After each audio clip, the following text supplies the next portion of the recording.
Okay, folks, welcome to this afternoon's meeting of the Board of Adjustment. We'll now open the meeting. Madam Secretary, if you could determine a quorum, please. Kim Toulouse, Present. Clay Thomas, Here. Christina Hill, Here. Lee Lawrence, Present. Brad Stanley. Here. We have a quorum. Thank you, Madam Secretary. If you'll all rise and join me in the Pledge of Allegiance. I pledge allegiance to the flag of the United States of America and to the republic for which it stands, one nation, under God, indivisible, with liberty and justice for all.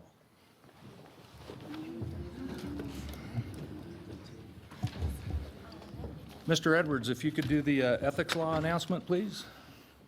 Board members are reminded that if with respect to any matter or any person coming before the board today, you have received a gift or loan, you have a pecuniary interest, you have a commitment in a private capacity, such as a family, employment, business, or similar relationship, or you provided representation or counseling that is reasonably related to the matter being considered to a person or entity for compensation before any other agency within the immediately preceding year, you must disclose that gift, loan, interest, commitment, or prior representation at the time the matter is being considered. And you must furthermore abstain from deliberation or voting on the matter if it is clear that the gift, loan, interest, commitment, or prior representation would materially affect the independence of judgment of a reasonable person. Board members are also reminded that under the Board of Adjustment rules, if you have had any contact outside this meeting with any persons interested in a matter coming before the board today, you should disclose the nature of that contact at this meeting. And Mr. Chair, I think this is the first meeting we've had with the new, the fourth prong of the announcement that I just made. The prior versions of what I just read in the other meetings before the 2017 legislative session concluded had 3 categories that you had to disclose and or possibly recuse because of. And those are the first 3. There's a new one that's been added. I wanted to call it to your attention real quickly while I'm on the announcement. It's the 4th one, and the 4th one is that you have provided representation or counseling related to some matter that you might be considering today to some private entity in the past within the previous year for compensation. So how that would come up would be most likely would be like for a new member who had been a planning consultant or something like that for someone on a project, and now that project is in front of the commission. I think most of you would have probably already disclosed that anyway, just under the other prongs, but that is a new specific category that has been added, so I wanted to call that to your attention. Thank you, Mr. Edwards. Mr. Webb, appeal procedure, please. With pleasure. Most decisions rendered by the Board of Adjustment are appealable to the Board of County Commissioners.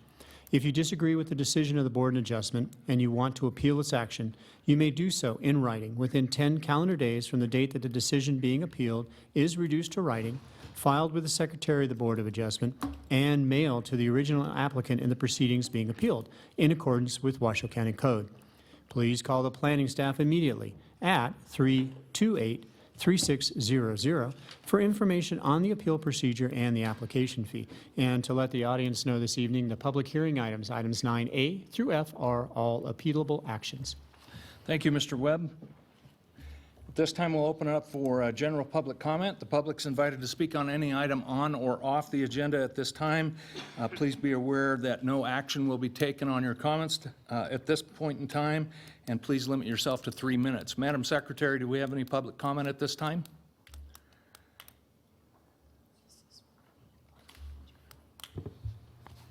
Yes, we have Kathy Brandhorst.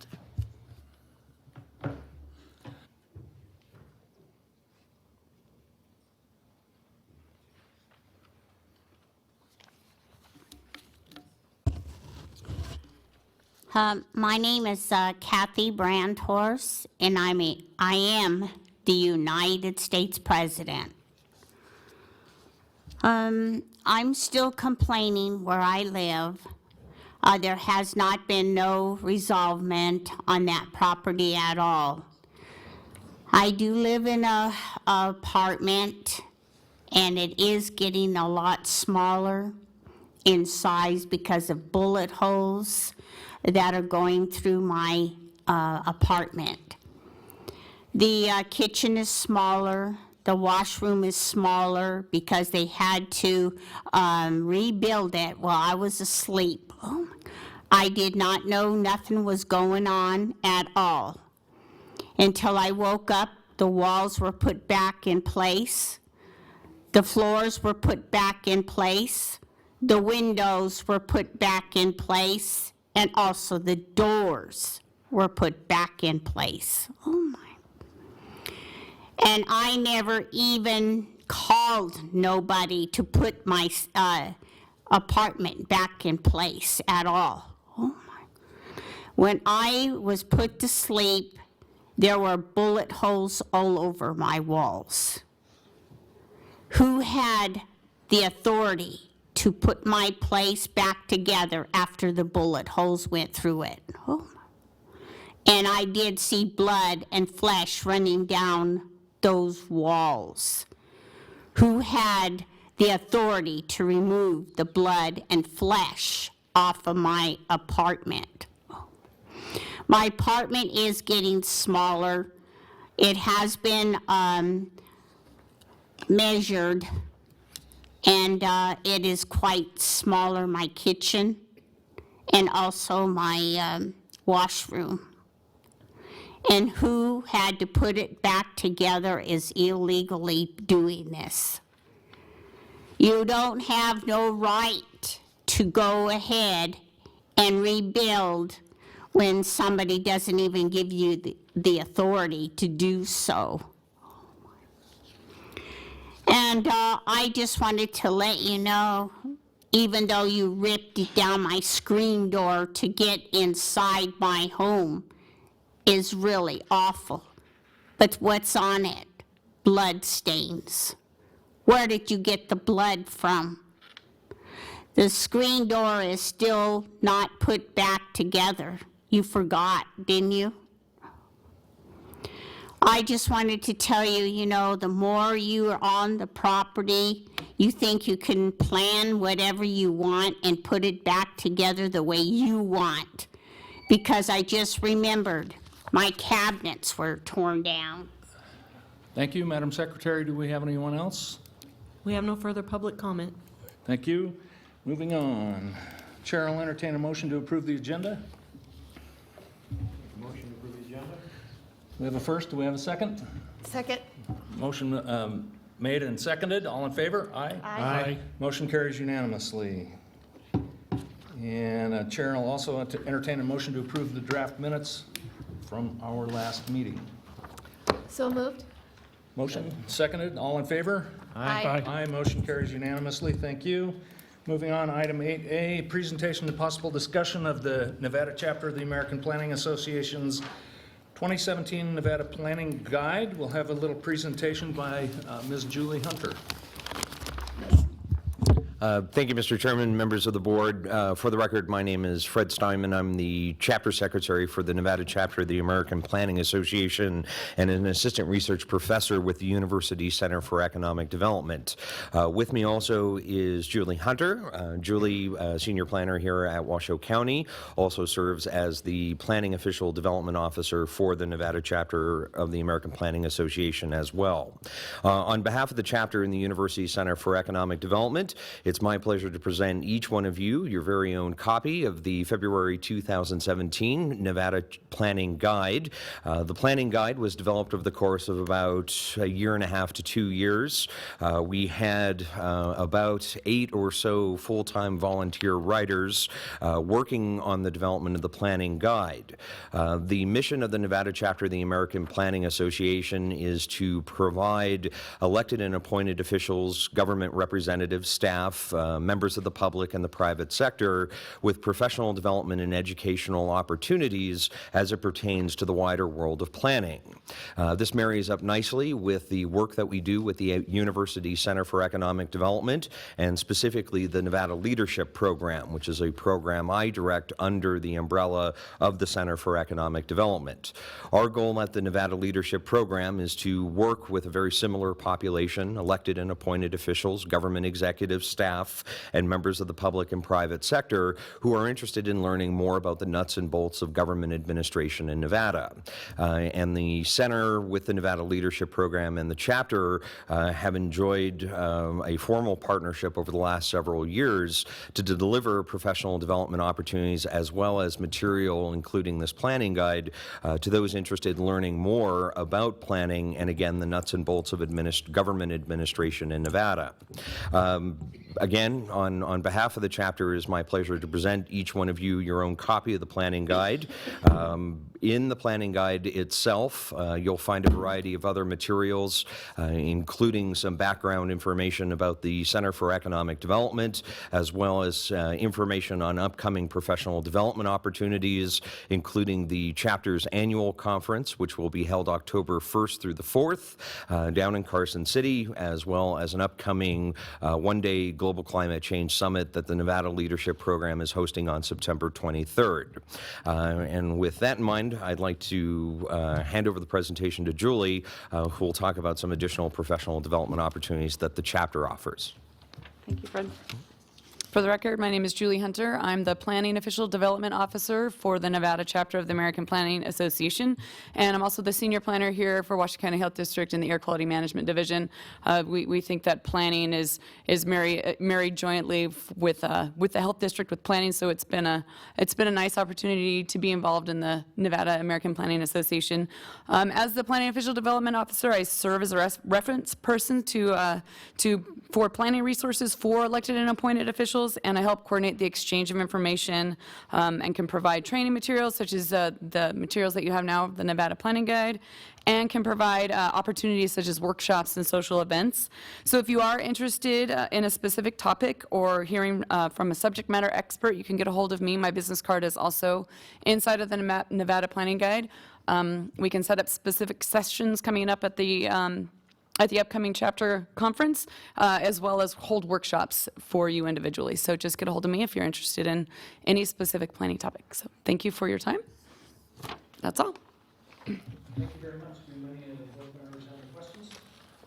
Thank you for your hard work. I greatly appreciate it. Everyone will definitely peruse the document that you provided with us, and I appreciate your hard work. Thank you. Thank you. Madam Secretary, do you have any public comment on this one? Yes, we do. We have Kathy Brownforst, followed by Pete Todorov.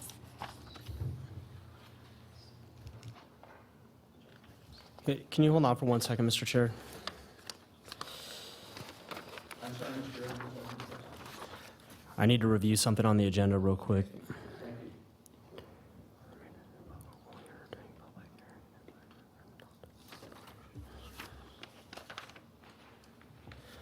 Thank you, Mr. Chair. This is marked as a non-action item, and according to your agenda, the remainder of the meeting, only planning and hearing items not marked with an asterisk, which would be the action items, are slated for public comment, so there is no public comment on this item under the agenda.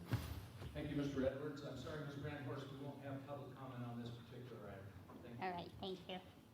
Moving on to item 8B, and this is a possible change in the time limit that we have for group presentations, group speakers representing groups. And we'll have Julie Olander. Good afternoon. My name's Julie Olander. I'm a planner. This item that is before you is to remove the in your agenda on the public comment section that the 5-minute time limit for speakers of groups would be removed. This has already been removed from your rules, policies, and procedures in 2016 when that document was updated. This removal would then allow all speakers to have 3 minutes to speak during public comment, and so that we would not acknowledge people's as in groups. This has been a bit of a challenge in previous meetings where groups have not been very distinguishable, so this would simplify the process. Currently, the Planning Commission is also reviewing this and removing the 5-minute option. Currently, the Board of County Commissioners only allows 3 minutes for all speakers in the public comment. And I'm available for any other questions. Thank you. Anyone have any questions? Okay, Seeing no questions, Mr. Edwards, this is an action item, so we have to have public comment on this one, correct? That's correct. Do we have any public comment, Madam Secretary, on this one? Yes, we have Pete Todoroff.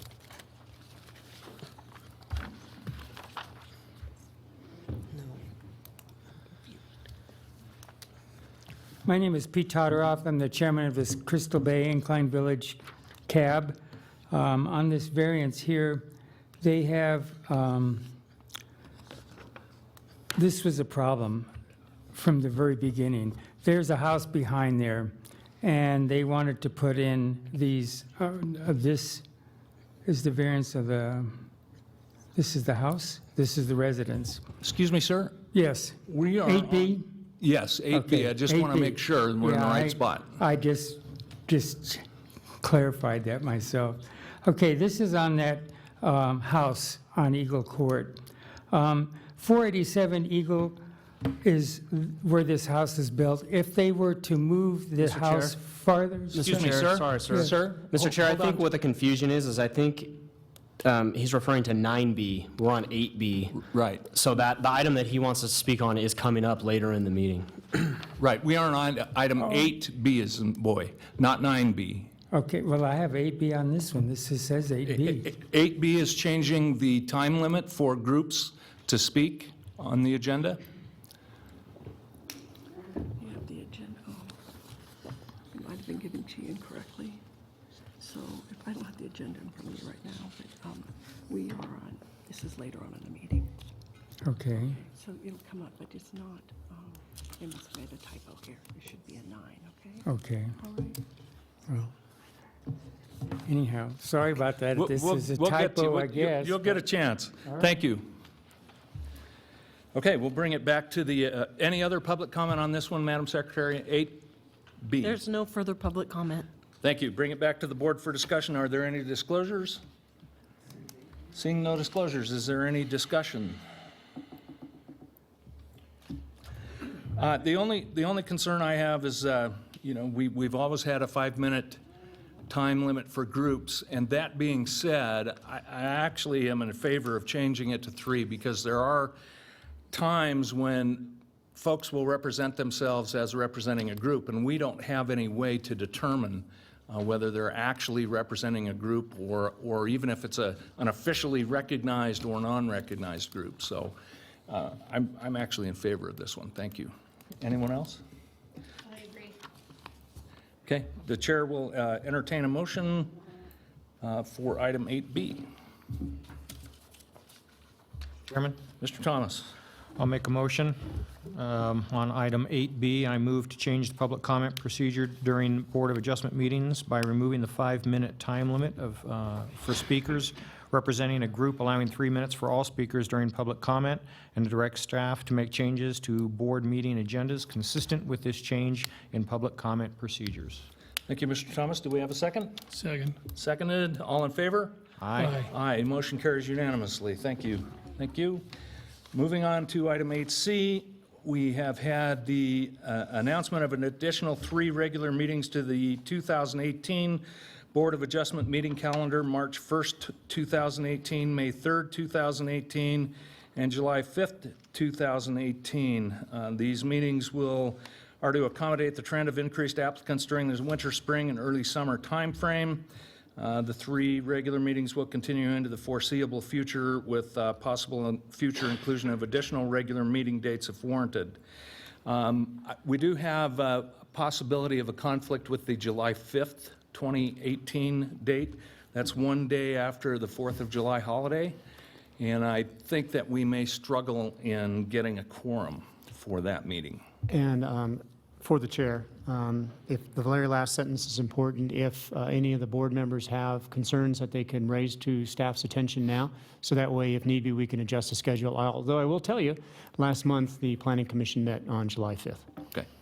All right, so any of us who have an issue with any of these board meetings, we'll get back together with staff at a separate time. And again, that's not an action item, so we don't need public comment on that one. Now we'll move to the public hearings, item number 9A, which is appeal case number WBLD 17-101171, Richard Stone. Mr. Stone, are you present? could you step up? I understand you may have some additional information or may want to change something here. Yes, Mr. Chair, I'm just making a request to, for continuation till the next meeting. Okay, Mr. Stone, I have your written request for continuance to the next meeting. The first, your first sentence there, citing the regulation shall not exceed 50 days. Are you waiving that 50 days because it will be more than 50 days until our next required, Yes, that is or correct. next scheduled meeting? And that is in the letter as well. Okay. So you're wanting to continue until October 5th? Yes, the next regular meeting, which I believe Okay. is the 5th. Okay. Cool. Thank you. Anybody have any other questions? Okay. The chair will entertain a motion to continue this to... And I would recommend opening it for public comment and then doing the motion, Mr. Okay, Chair. thank you, Mr. Edwards. Do we have any public comment? Yes, we do. Kathy Brandhorst.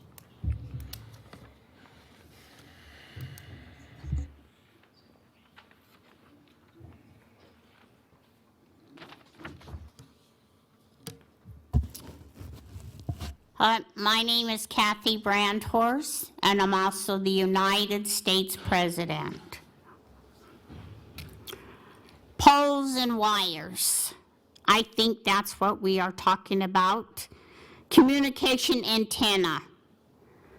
You are at least 45 feet tall and at least 72 feet tall.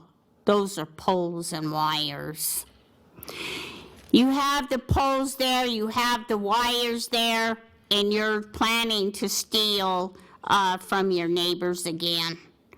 You're going to use those poles and wires to steal your neighbor's gas, your neighbor's electric, your neighbor's phone service, your neighbor's TV, which is cable. You're also going to be stealing the hot water. You're going to be stealing their cold water. And you're also going to be stealing other accessories that you need for your computers. That's the reason why that this is going on for the antenna. You know, antennas are not that high at all. It is the poles and wires that you're setting up on these properties. Why don't you just use the rabbit ears? I just wanted to tell you too, the more you put up the poles and wires so that you can be so convenient, you know, by stealing from your neighbors, stealing from the businesses, stealing from other streets, and even across the street you can also steal their gas and electric because they're also in business. This is not the way to resolve nothing. You don't live there, so stay out. That's the only way you can live, is to put up poles and wires and live off of somebody else. Well, when we catch you, you're not going to have those poles and wires available to you anymore because we could shut them off anytime. And those poles and wires won't be connected to your place because you don't live there. You don't live there at all, but you're going to still try it anyway. Those poles and wires are illegally set up. You did it yourselves. You did not have them put up by no gas and electric company at all. Thank you. Anyone else, Madam Secretary? We have no further requests. Thank you. We'll close the public comment, bring it back to the board. Do we have any disclosures? Seeing no disclosures, we'll bring it back to the board for discussion. Any discussion? Seeing no discussion, the chair will entertain a motion for item 9A. Ms. Hill. Yeah, sorry. I move to continue item 9B. 9A, oh, it's over here. I move that after giving reasoned consideration to the information contained in the staff report and the information received during the public hearing, the Washoe County Board of Adjustments continue the building permit number WBLD 17-10-1171 for Richard Stone and affirm the decision by the Director of Planning, to continue the item. Can't write the, Seconded, all in favor? aye. Motion carries unanimously. Thank you. Moving on to. And, Mr. Chair, for the record, that was to your next regularly scheduled meeting on October 5th, 2017. Yes, it will be, as Mr. Webb said, moved to October 5th, 2017. Next regularly scheduled meeting. Item 9B, variance case number WTVAR 17-005, McClendon, and who do we have up today? Ms. Kelly? Yeah, Kelly. Mullen.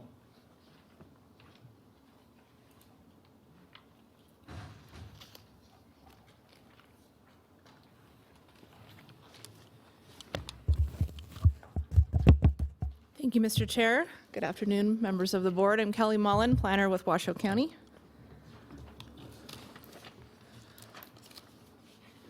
The subject property is located in Incline Village. It is west of Fairview and south of Mount Rose Highway, located at 487 Eagle Drive.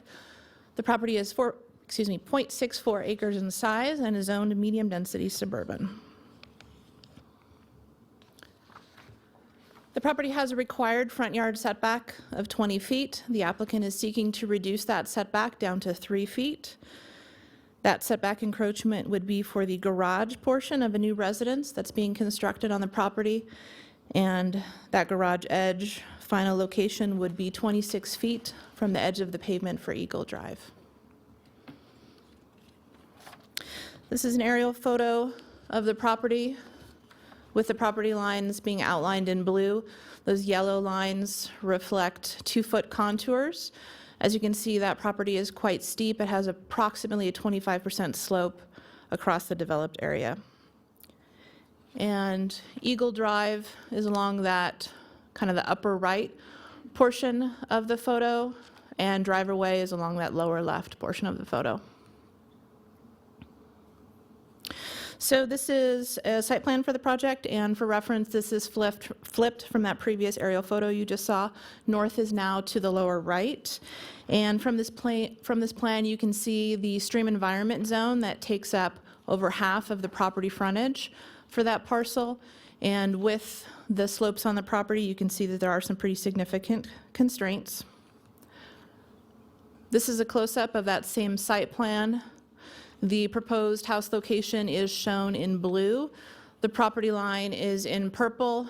The 20-foot front yard setback you can see in orange, with the edge of the proposed garage 3 feet from the property line that's shown in green. And that would also be 26 feet again from the edge of pavement of Eagle Drive, which is shown in red.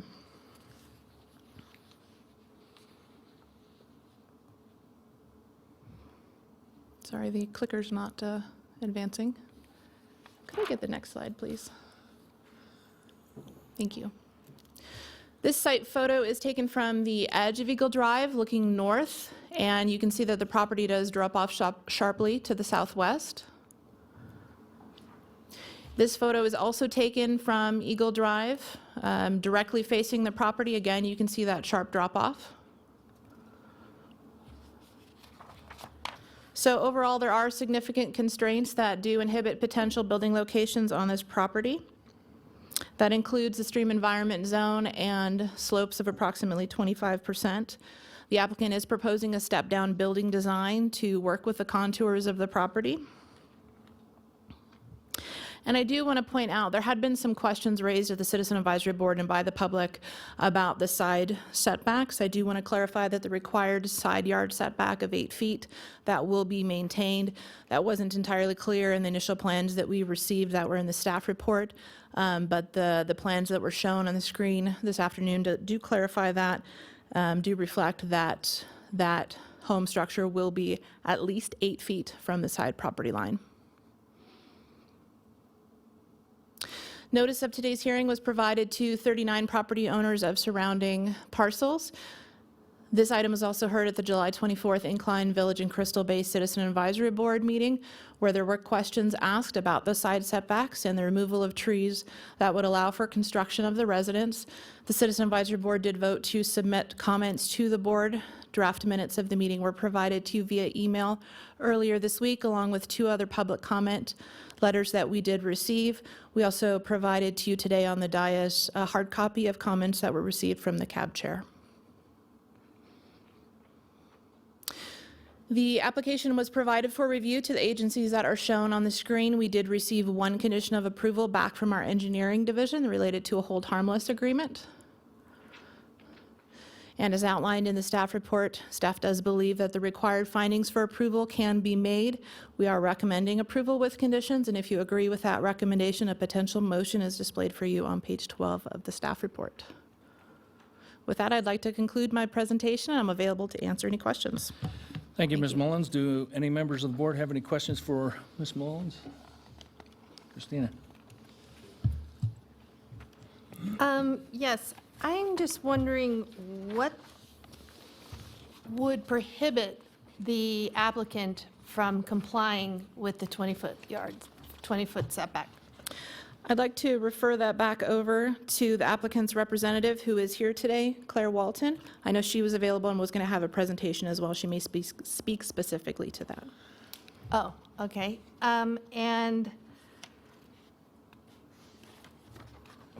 Okay, fine, thanks. Thank you. Thank you. Anyone else have any questions for Ms. Mullins? Okay, is the applicant here?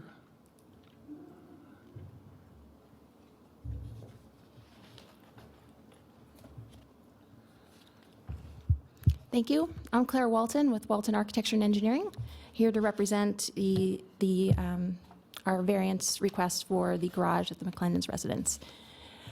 Just orientation, which has already been a bit presented by Kelly here, to where our project site is.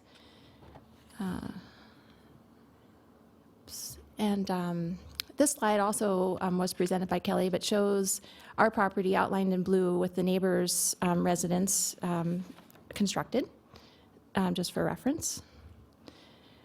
And this is an aerial photo showing our proposed residence next to the built property to the west.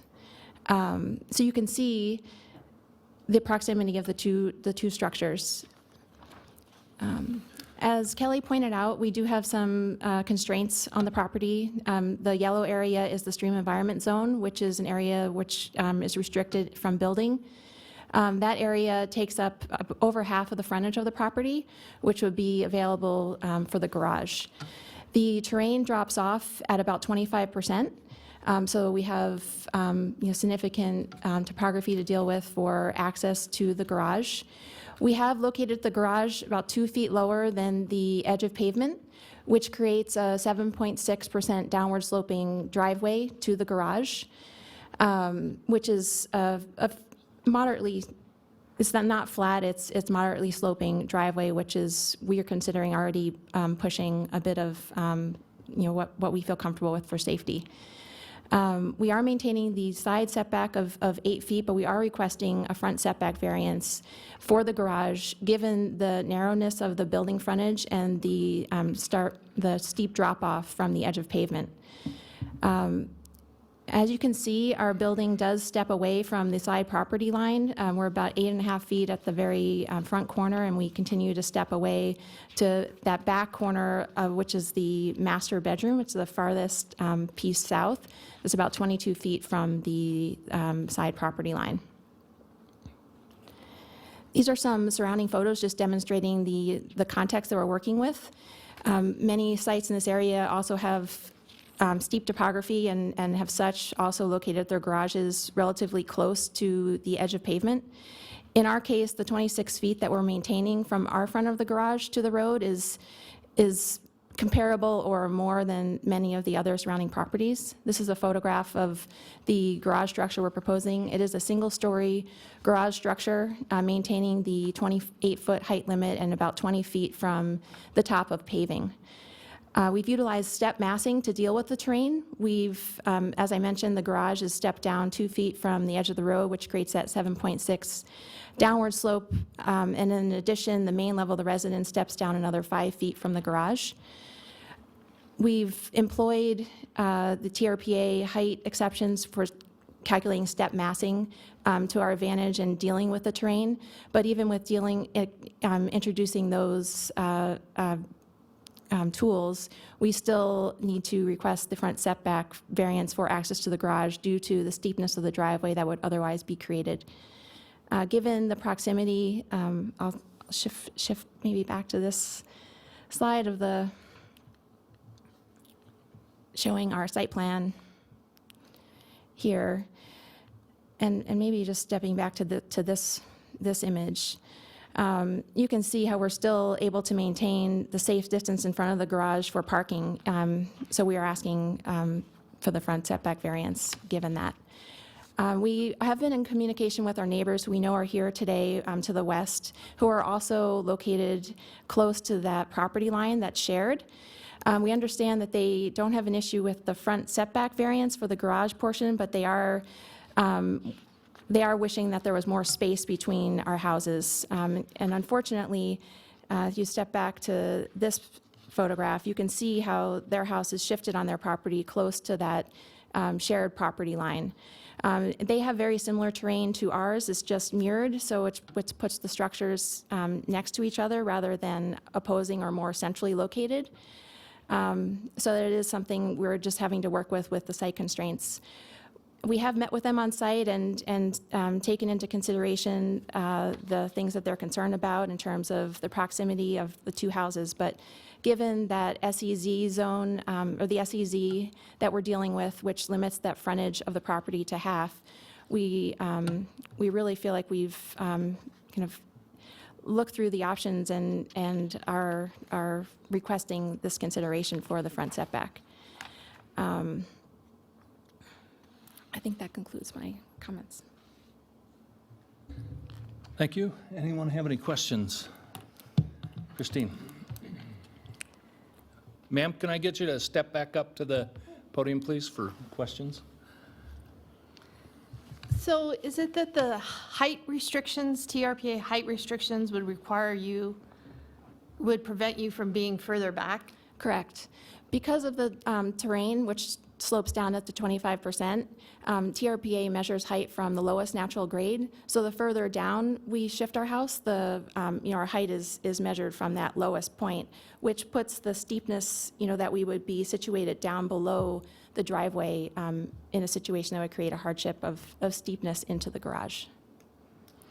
Do you know what the slope of the driveway would be if you conformed with the setback? It would be, I would say about 15%. So, thank you. Thank you. Anyone else? Mr. Thomas? Thank you, Mr. Chairman. What is the square footage of the house that is going to go on that property? It's approximately 5,500 square feet. 5,500. Okay. And what is the size of the garage? Do you know that? It is a 4-car garage, which is consistent with the surrounding uses. It has a 2-car garage door facing the street, so from the street perspective, you're only seeing the 2-car garage. Thank you. Anyone else? Ms. Hill? Was there any consideration of accessing the site from driver? Yes, there was. We did look at that, and just it's even steeper from that low area, and there's a retaining wall along that lower property line.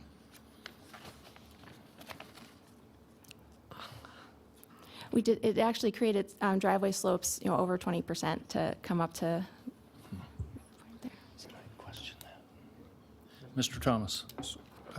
Point of clarification, please. When I was looking at the plans, the house plans and the drawings, it appeared to me that the actual square footage of the home was about 6,857 square feet. Was I reading that wrong? I should have double checked my, 60, yeah, you're right. So it's almost 7,000 square feet, or closer to, Correct. okay. All right, thank you. Sorry about that. It's okay. Anyone else? Okay, thank you. We're good, thank you. Before we bring it back to the board for discussion, Madam Secretary, do we have any public comment on this one? Yes, we have Karen Agan.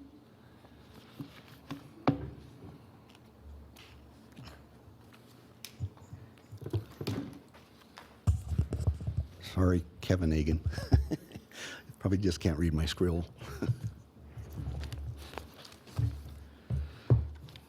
Good afternoon. My name's Kevin Egan. I'm of Egan Consulting. I'm a local regulatory consultant up in Incline. Can you hear me? Yeah. Okay. now I can. My name's Kevin Egan. I'm a regulatory consultant up in Incline Village, representing the next door neighbor, the Simmons family, who reside at 485 Eagle Drive. And while I commonly advocate of well-planned and presented projects, I have the unenviable task of objecting to this one. And there's primarily two reasons why I'm objecting to these. And one is I think the granting of this specific setback variance will constitute a grant of special privilege, and I'll expound briefly and hopefully be to the point, not take a lot of time on this. A little background on this: the two properties of the Simmons next door that does have an existing residence and a garage with a 13% driveway slope. If you look at the topography in my discussions with the applicant's architect, they're almost a mirror image of the topography. They have it's sort of a mound, and then it goes down into a ravine on each side. And so there's a lot of similar characteristics on that. And also on the aerial photo that was shown up there, I don't know what the date of that was, but there's been significant tree removal that is not reflected on the site plan that was presented for this variance request. So that's sort of subject as to an error and omission issue. So we're really concerned about how things have been represented on this project. And again, I don't like being picking on things unless it's very, very much warranted for you as decision makers to take action on.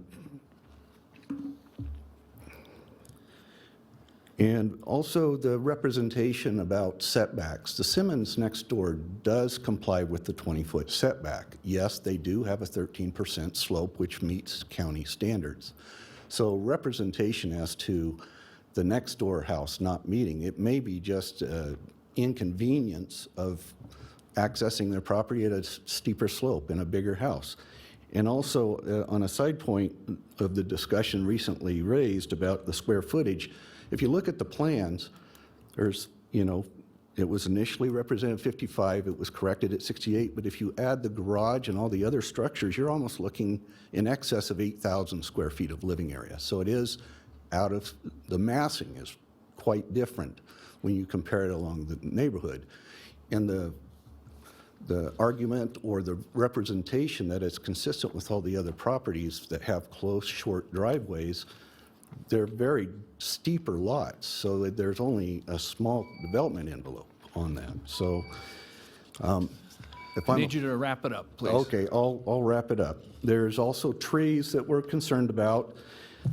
There's different code sections. There's also a code section that they haven't taken advantage of, the 400 square foot coverage that's allowed for driveways that has not been employed on this project. So I think there's an opportunity for them to reassess. And so we're asking either for preferably a continuance for them to reassess or a flat-out denial. Thank you. Madam Secretary, anyone else? Yes, we have Pete Todoroff, followed by Wayne Peterson. I maybe got it right this time, I hope. Anyhow, I'm Pete Todoroff, Chairman of the Citizens Advisory Board, Incline Village, Crystal Bay. The one thing that came up in my mind was this architectural engineering firm. Are they allowed, are they practicing in Nevada? Do they have a license to practice in Nevada? When I looked it up, I only saw Tahoe City, and I didn't see anything about Nevada. That was the one thing. And I would like to reiterate what the person came before me. I think this house could be put farther south. Like I said, I saw the marking, it was all marked out, and it looks to me like it is encroaching on the next-door neighbor's property. So my cab members oppose this, and I do as well, because I don't think that these people are practicing in this state. I think it's just California. So that was the other thing I came up with, and plus the discrepancy in the square footage. Thank you. Mr. Todorov, a quick question. Was your cab opposition unanimous? Yes. Okay, thank you. Anyone else, Madam Secretary? Yes, next is Wayne Peterson. Mr. Chair, if I might draw the board's attention to the document that was provided for the memorandum, the Incline Village Crystal Bay Citizen Advisory Board minutes for this variance case number. And I would encourage the board to read that, particularly the last page, where there's a motion and a second to the motion. Thank you, Mr. Webb.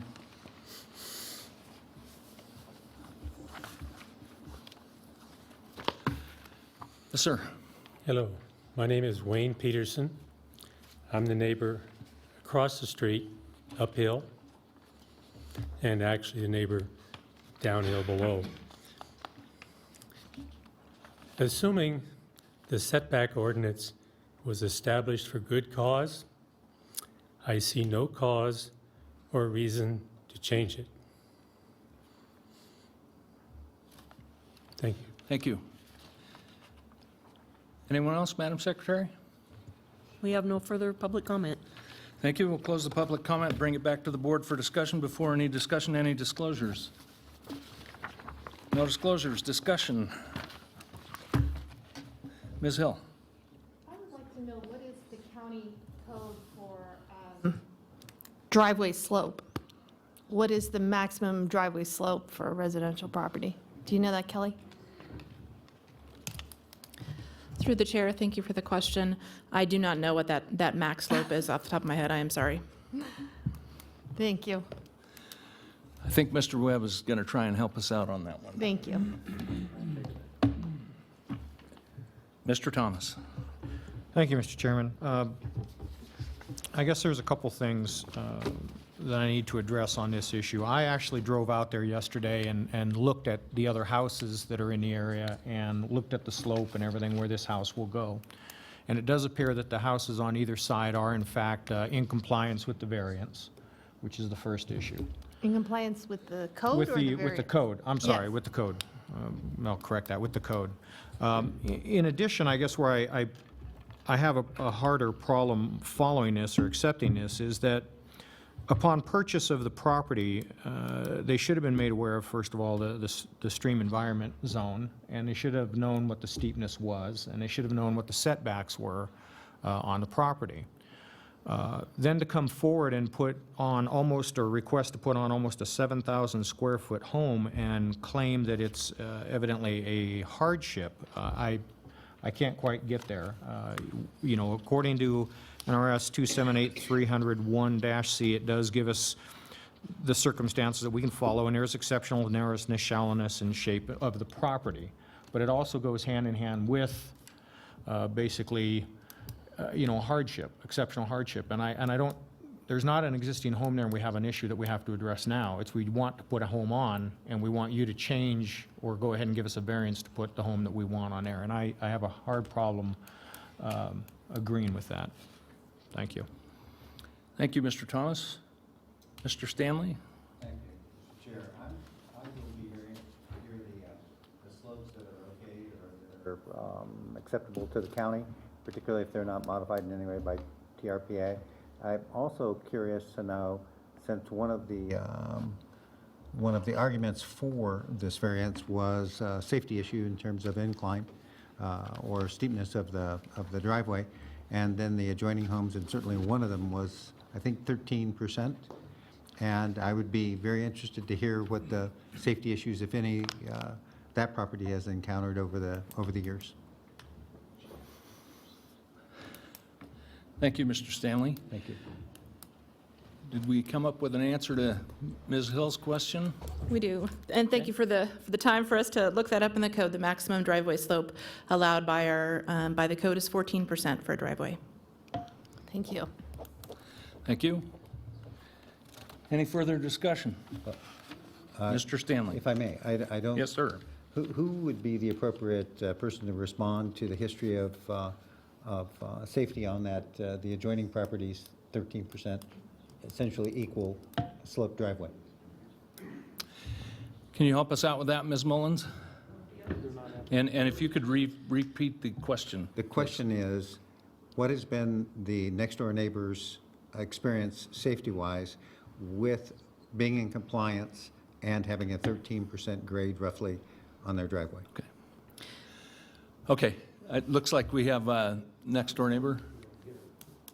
Thank you. If you, sir, if you'd care to step up and please identify yourself and your address, please. Yes, my name is Bill Simmons, and I live at 485 Eagle, which is the neighboring house. Our driveway, I don't have a picture of it or anything, but it's 13% grade. The house has been there for 12 years. We've never had a car go into, in the middle of these winters, never had anything go into the garage. I actually keep a boat in the garage, a 25-foot boat, and we've never had any issues putting it in or out. It's just it goes in and it comes out. There's no safety issues at all, as far as I'm concerned. So, Thank you. does that answer the question? I believe so, thank you. Anyone else have any further discussion? One Mr. more. Stanley? I believe Mr. Chairman Todoroff of the CAB had mentioned an issue around trees, and I wonder if Planner Mullen could address if any consideration was given that issue based on the CAB input and so forth. Thank you for the question, through the chair. Washoe County does not have requirements in terms of tree removal. That is something that, if there are requirements, it would be governed through the TRPA. Thank you. Thank you. Thank you. Any other questions? Any further discussion? Mr. Lawrence? Nothing yet, Mr. Chair. Okay. All right, seeing no further discussion, the chair will entertain a motion. Mr. Thomas. Mr. Chairman, I'll make a motion. I move that after giving reasonable consideration to the information contained in the staff report and information received during the public hearing, the Washoe County Board of Adjustment deny variance case number WPVAR 17-0005 with conditions included in Exhibit A for this matter for the Brian and Tanya McLennan 2006 trust, having made the following four findings, or failing to make the following findings as follows. One is special circumstances. Number three would be no special privilege. And if I might, to the maker of the motion, two things. If your motion is to deny, then I don't believe that you want to deny with the conditions attached, just want to deny. And if the maker of the motion could also provide a little explanation on the inability to make findings 1 and 3. Thank you. Yes, then I will make the motion to deny. You said with consideration on those? Or no consideration on one? All right, with no consideration, just that I move to deny the request. Yeah, Which findings can you not make? And some reason behind why you cannot make those two findings. The reason behind that is I don't believe there are special circumstances that would warrant the variance to go through. I also do not believe that there are no real special privileges or that there would be a special privilege if we go ahead and grant the variance. We have a motion. Do we have a second? We have a second. Seconded by Mr. Stanley. All in favor? Aye. Aye. Opposed? Nay. One opposition by Mr. Lawrence. Motion carries to deny variance case number WPVAR 17-0005 McClendon. Mr. Webb, appeal procedure, please. I was on record earlier reading the appeal procedures, but the appeals are appealable to the Board of County Commissioners. Applications must be filed to the division within 10 days after the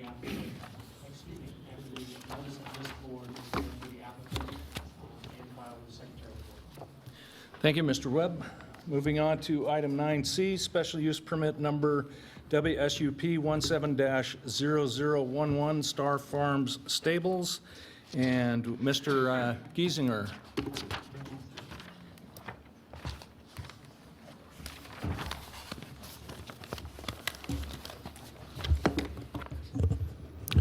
Good afternoon, Chair Toulouse, members of the board. For the record, Chad Giesinger, Senior Planner with the Community Services Department, Planning and Building Division. This is special use permit case number WSUP 17-0007 for Star Street Farm Stables. This is a request to reestablish the authorization of a commercial stable use at a site that has had a previous approval to operate a commercial stable. The previous approval expired due to the lack due to not maintaining a business license. Picture before you there is the property. You can see all the facilities there. Property is located in Pleasant Valley vicinity off of Rhodes Road and Andrew Lane. You can see the neighborhood inset there. It's located at the terminus of Cantland Lane, which dead ends in a cul-de-sac. It's at 1115 North Cantland Lane. It's a 9.5 acre subject site. As I just mentioned, it's at the end of a cul-de-sac. Commercial stable has been operating at the site since June of 2001. That commercial stable operation was originally approved by an administrative permit, case number AP 12-8-99. And that approval expired, as I mentioned, due to the failure to maintain a business license. To reestablish the use under current code, a commercial stable now requires a special use permit instead of an administrative permit, and so the owner needs to get approval of this new special use permit in order to reapply for a business license. The original AP permit allowed a maximum of 19 horses, and special events were prohibited. Under the new SUP request, the applicant is requesting to board up to 34 horses and host small members-only training clinics. The current owners purchased the property in February of 2016 as a turnkey business, essentially, and the applicant has been operating a commercial stable since 2004, just at a different location. All necessary infrastructure, as you saw in that picture at the opening slide, it already exists on site. Utilities and the facilities are already constructed. The applicant is not proposing any new construction to reestablish the use. And of note, there are several other established commercial stables operating in the vicinity, including the property directly to the west, which I believe the board reviewed in either April or June. Surrounding area is typified by similar lots of similar size, of 10 acres or greater. They have residential uses with irrigated pasture for the most part. There's also a couple commercial stables to the west, as I'll point out in a graphic later on in this presentation. The entire perimeter of the property is enclosed by white vinyl three-rail equestrian fencing, which is electrified to keep the wild horses out and their horses in. The property also includes a legally permitted detached accessory dwelling, and the applicant states that that's used as a caretaker's quarters when necessary. And there currently is no existing signage advertising the business or lighting. The existing facilities at the site are extensive, the most prominent of which is the riding arena. There's also stables in that riding arena, over 28,000 square feet. There are also two barns that were recently constructed, a 2,720 square foot barn and a 2,040 square foot barn that will be used as stables. There's an open air riding arena where they do training and rides, a 68-foot diameter pole, electric horse walker, and various fenced-in turnout pastures. There is also a small office and meeting room with one bathroom within the 28,000 square foot riding arena. So again, here's a picture of all of the existing facilities on site. You can see the riding arena with the green roof, the barn with the red roof, and then the other barn in the lower right there. The detached accessory dwelling is the structure with the vehicle parked in front of it, and the open air riding arena is to the lower left, and then the walking pole is just north of that. You can see the existing residents and the landscaping elements already present at the site, and the cul-de-sac right there at the end of North Cantland Lane. Here's a close-up view of the accessory dwelling and the type of fencing. present on the site. You can also see the parking area to the upper right, and also some of the stalls that are around the perimeter of the riding arena there. Here's the site plan that was submitted with the application. Again, just pointing out the riding arena there, where the accessory dwelling and the barns are, the parking. You can see that there's a turnaround area. Basically, the site plan is just showing you what's already there. Here is the stable layout for the riding arena. I believe there is 20 stables total in this particular structure. Towards the lower left there, you can see the small office and the bathroom. That's where that's located.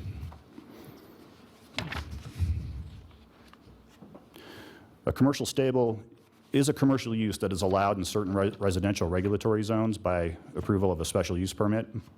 The use type is classified under the animal sales and services use definition and is defined as the boarding or raising of 3 or more horses. So we're clearly in that situation here. And there is the use table. Commercial stables is an allowed use by special use permit in the high-density rural regulatory zone.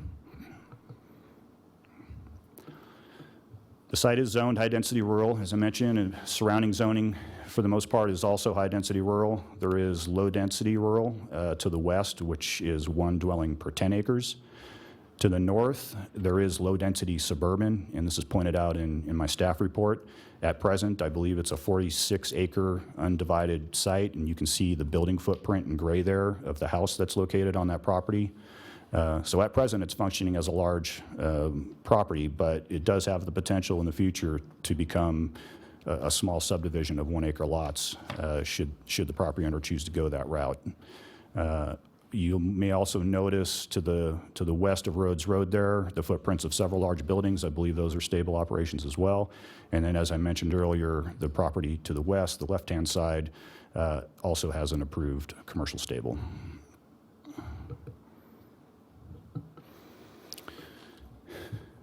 The 2 additionally recently constructed barns will provide the remainder of the boarding stalls so 16 between those 2, creating a total of 36 stalls, while the application is only requesting 34 commercial stalls. The property also includes the owner's personal horses, which vary at any given time between 4 and 10 horses. It's my understanding that they have their own personal horses they use for riding, but also get some from time to time to train and then sell. Because of the mismatch between the number of boarding stalls, staff is proposing a condition of approval limiting the number of stalls used for commercial purposes to 34. And staff assumes that if the applicant has more than 2 personal horses at any time, that they're likely going to have to use some of those commercial stalls that have been allocated for their own personal use, but I'm not sure. Applicant states the facility will operate 7 days a week, all year. Planned hours of operation are essentially daylight hours, except that they won't begin operations until 9. So 9 a.m. to 7 p.m. during summer, spring, and fall, 9 a.m. to 4:30 p.m. in the winter. The owners live on site and continually monitor the operations. They are not proposing any outdoor lighting or nighttime activities, and they are not proposing any signage to advertise the business. It came to staff's attention that in addition to the owners' training and lessons, there are also 2 additional trainers that visit the site. The training is conducted Monday through Friday. That's in addition to the training that the owner is doing. The owner offers periodic training clinics, which is mentioned in the description, to small groups of members only. They state that it's 10 or less, so staff is also recommending a condition of approval limiting it to that number. They are not special events. The participants compare skills against one another in these clinics, but they're not advertised competitions, and it's not open to large numbers of riders or the public, according to the applicant. Regarding animal waste and welfare, the applicant states that they have a professional manure management plan. They come on a weekly basis and dispose of the manure that's collected. It's kept in an enclosed dumpster, manure control system that keeps flies and pests down. There's no prolonged contact of the manure with the ground or soil, so water contamination is mitigated. Dust is mitigated on the site when present. They do have a watering truck. They have also recently planted more pasture grass I did hear from some neighbors that that truck is being used fairly early in the morning at times, and the backup alarm is heard. So I am also including a condition of approval regarding that type of noise generation and prohibiting the operation of that until, I believe, 7 a.m. at least. And also the operation is required to obtain air quality permits and keep them in good standing. And as a condition of approval, they also will be required to obtain a commercial animal welfare permit from Regional Animal Services, which I believe involves an agent going out and inspecting the site to ensure that the animals are being kept in a humane manner. As you saw in the vicinity map, primary access to the site is provided by either Andrew Lane or Rhodes Road. They form basically a loop. Those roads are narrow with open ditches, so it is a little challenging for the horse trailer traffic to be going to and from, but it's been going on for quite some time. Adequate parking does exist on site, but it is not paved, striped, or lighted, so it essentially does not meet the code as currently provided. The applicant is requesting that the board vary that code standard per the authorization provided in the special use permits. They wish to keep it remain unpaved, and I believe I included a letter from the applicant in the staff report as to their rationale for not wanting to pave the parking area. It is currently slurry sealed and compacted, so it's not just loose dirt. I have a picture of it on the next slide. And they are proposing to stripe it and add the stalls, and they are required under the American Disabilities Act to provide the handicap parking signage at a minimum. Here is a close-up of the proposed parking area. It's a 6,000 square foot area. And to the right, a picture of the existing condition of the surface of that parking area. You can also see the turnaround they have there on the property for the trailers. Landscaping is also not up to code on the property. The applicant did not submit the required landscaping plan, probably because of the pastoral nature of the property. There also are no buffering elements as required for a commercial use next to a residential use. There is a commercial use to the west, as I mentioned, with the commercial stable, but to the north and east are residential uses. With the exception of the fencing, the code requires a solid wall as a buffering component, which staff believes would be extremely out of character with this general vicinity. So the applicant is requesting that the board also vary landscaping standards and allow the use of all the existing vegetative elements to meet the landscaping requirements. Staff is able to support that request should the board agree, as the site is not visible from a public road. It is very large, and it does have those pastures and those elements.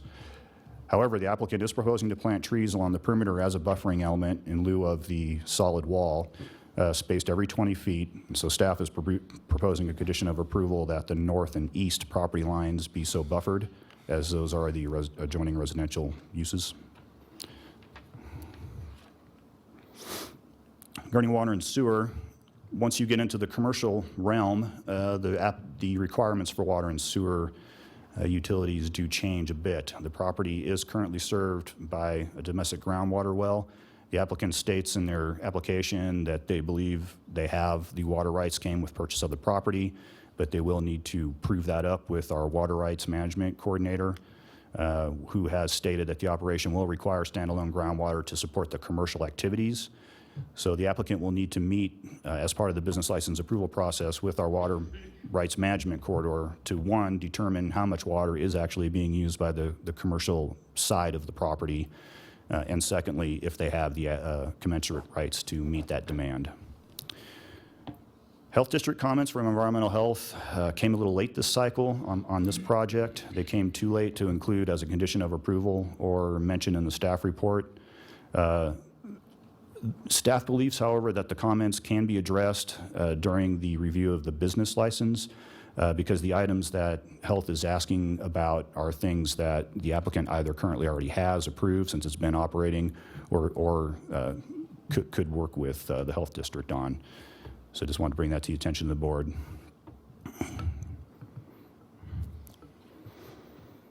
Fire will require compliance with the Wildland Urban Interface Code, which is Chapter 60 of the Fire Code. However, the riding arena does already have an existing fire sprinkler system. The applicant stated that they actually sheltered horses there during the Little Valley fire, horses that were displaced during the Little Valley fire. And they also have many excess trailers for evacuation options and of course, the sprinkled large metal riding arena. Staff did send the application to emergency medical services. I thought there might be special events when it was originally presented, but I got more clarifying information from the applicant that no, they weren't doing special events, just those small members-only training clinics. So once EMS found out about that, they did not have any comments or concerns. Reviewing agencies that were sent a copy of the application are listed here.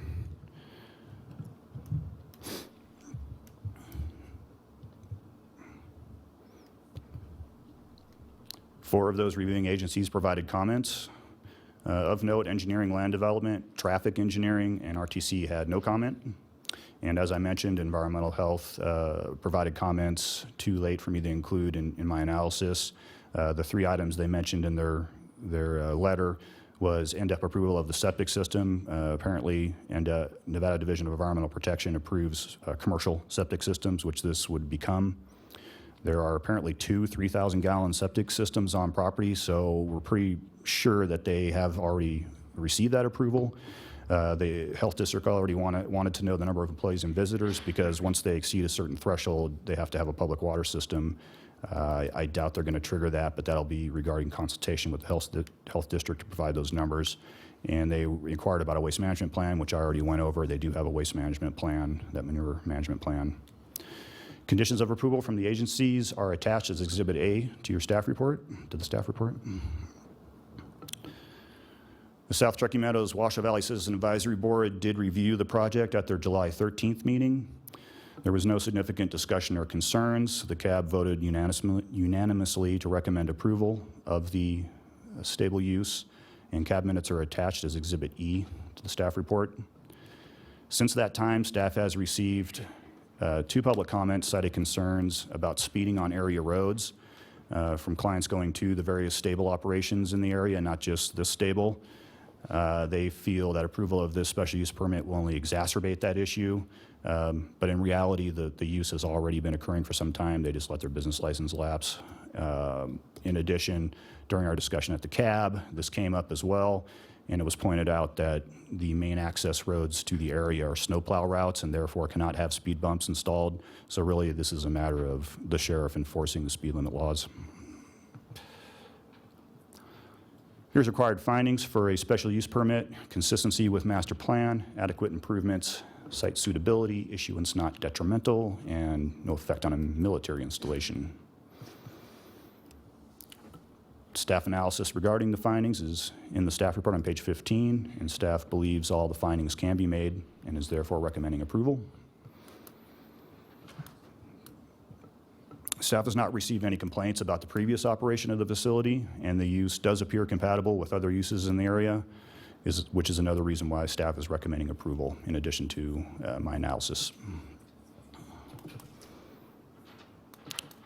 Here is a possible motion for you to include varying of the landscaping and parking standards as authorized by 810.20E. Should the board agree with those proposals? And with that, I'll open it up to any questions. Thank you, Mr. Gisner. Anyone have any questions? I do, Mr. Chair. Mr. Stanley. Chad, we both had the opportunity, and thank you very much for attending the CAB sessions. I think at least one on this. And thanks to both you and the applicant, and for your team and the applicant for the additional trees along the north and east side. Those were a concession, I think, to some of the comments made, and they sound like really good ones.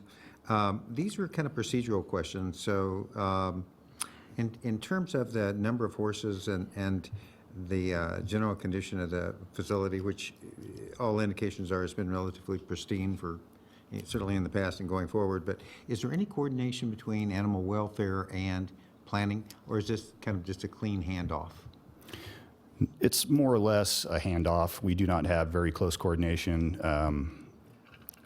I believe the last stable, they actually went out, that came before the board, they actually had time to go out and do an inspection and include information. This time around, I didn't get a timely response from Animal Services. Right. So we simply took their condition from their last application and put it in as a condition of approval.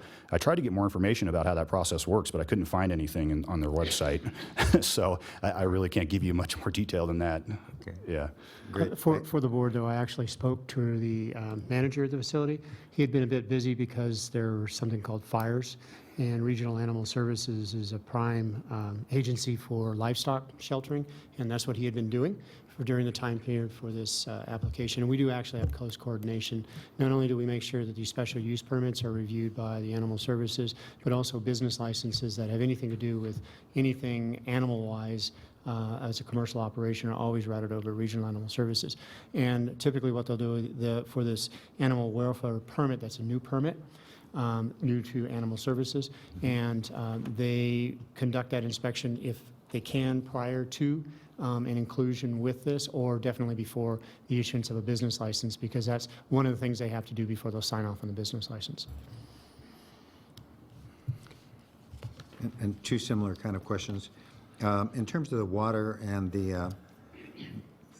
that coordination with groundwater availability and so forth, what is the order of process or precedent there? It seems, I'm trying to follow the condition that it happened with the we don't know whether it actually can happen process dealing with Vahid and his team, if I understand. Right. correctly. Well, how does that work? Because the original administrative permit was approved so long ago, I really don't have a lot of detail on the water rights situation at the time, and it may be that the department didn't even require additional water rights for this type of use back then.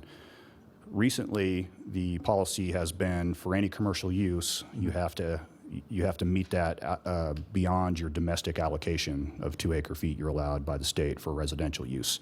And so Vahid Berman, our water rights management coordinator, on all of these commercial type projects allowed in residential areas with wells, provides standard comments to the effect of you need to demonstrate the demand you're creating for commercial purposes and then dedicate those rights commensurate with that demand.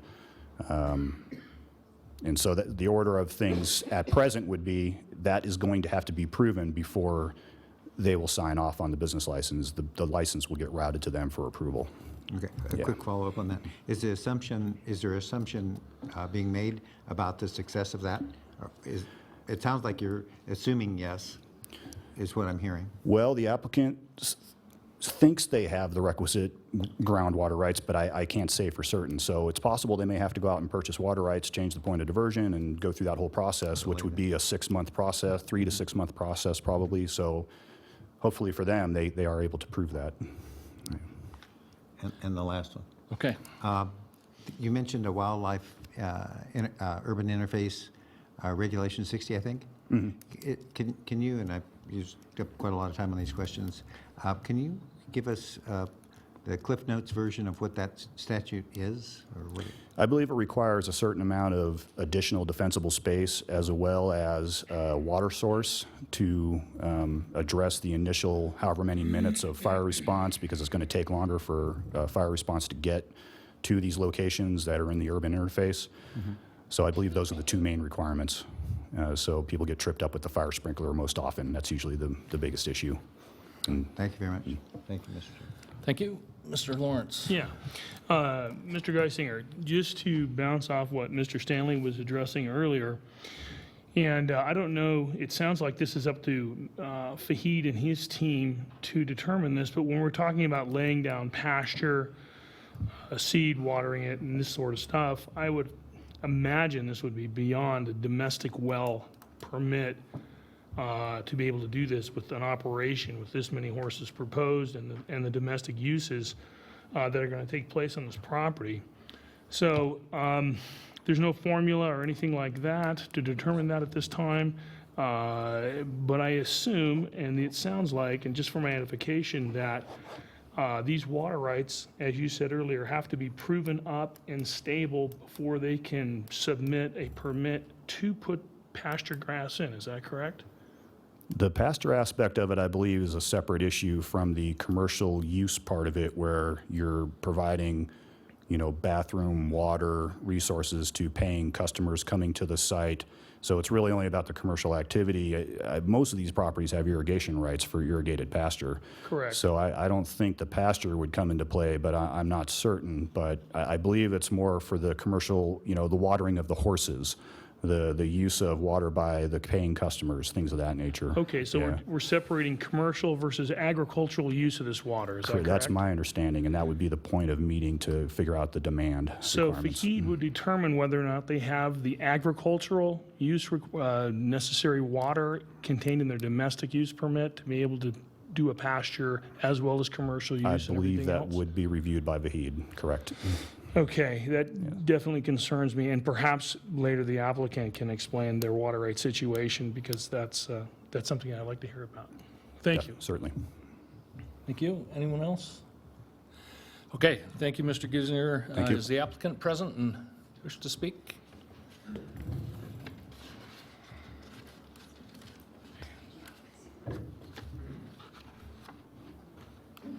Good afternoon. I'm Danny Serafini. I'm the owner of the property.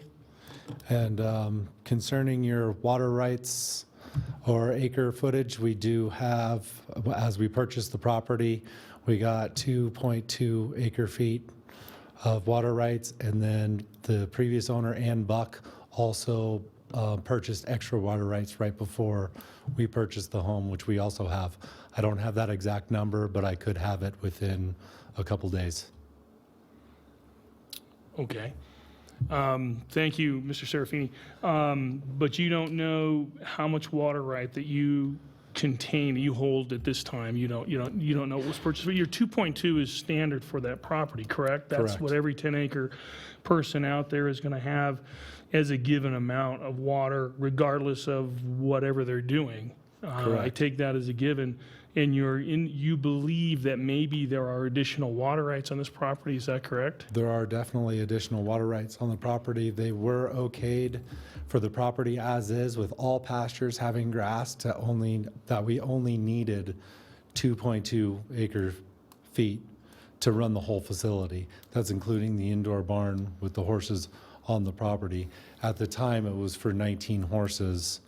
So when we bought the property, the owner, right before we purchased the property, she purchased more acre feet, I guess, however it works. I'm not totally sure how it works, enough to supply 50 horses on the property, including agricultural and commercial right for water. Okay, and to follow up on my question, on the 2.2 acre feet, do you have a meter on your well to show Yes. you how much is being actually pumped out of that well, and is it being monitored by any agency? It was just monitored, I believe, I want to say maybe 6 months ago, by whoever comes out and monitors it. I don't know. It's all new to me. I've only owned the house since February of last year, so I'm still kind of bouncing through all the necessary information myself. And Mr. Serafini, did you used to live on Alamosa Drive? Yes. Okay. For the record, Mr. Serafini was my neighbor probably a half a mile from my house for a period of time, and maybe it was 10 years ago that he moved from that area, so. Yes. Don't hold it against me, please. Of course not. Just for the record.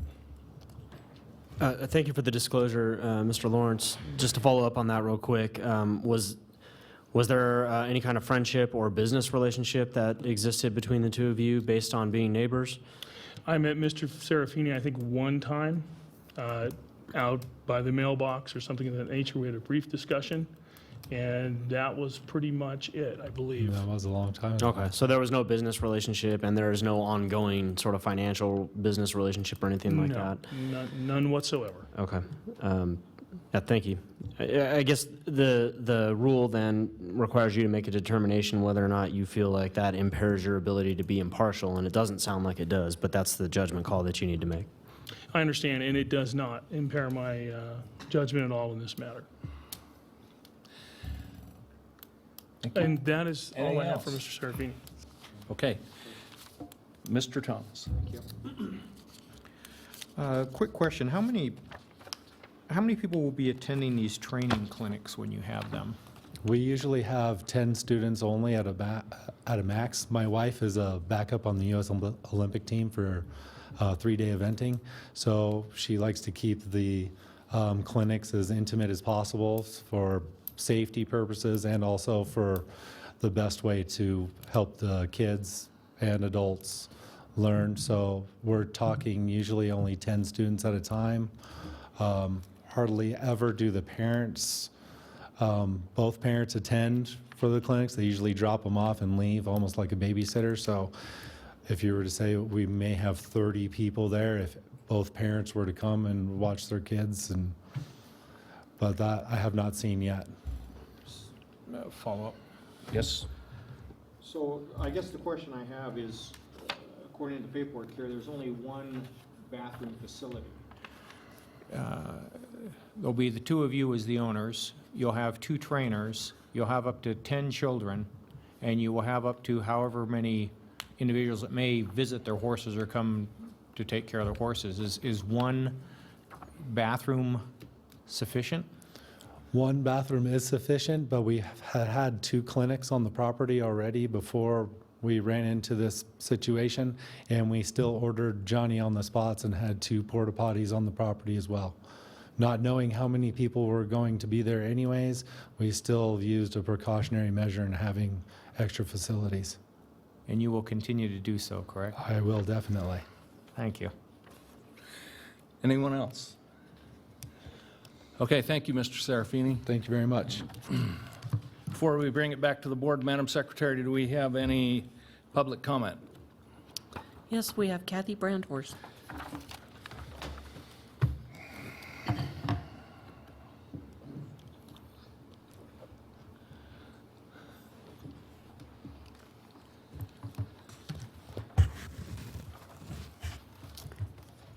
My name is Kathy Brandhorst, and I'm also the United States President. Originally, there were barns on this property, and they were used for animal barns. The animal barns were turned and, well, actually, they were released, the animals all over the streets. The animals were caught and they were put into circus. The animals were not very safe at all because they were shooting them down after the barns were stolen off the property. The barns were used for businesses, and these businesses are still on the property. You cannot be stealing barns and turn them into businesses illegally. The businesses do not exist, but they are still there on the property.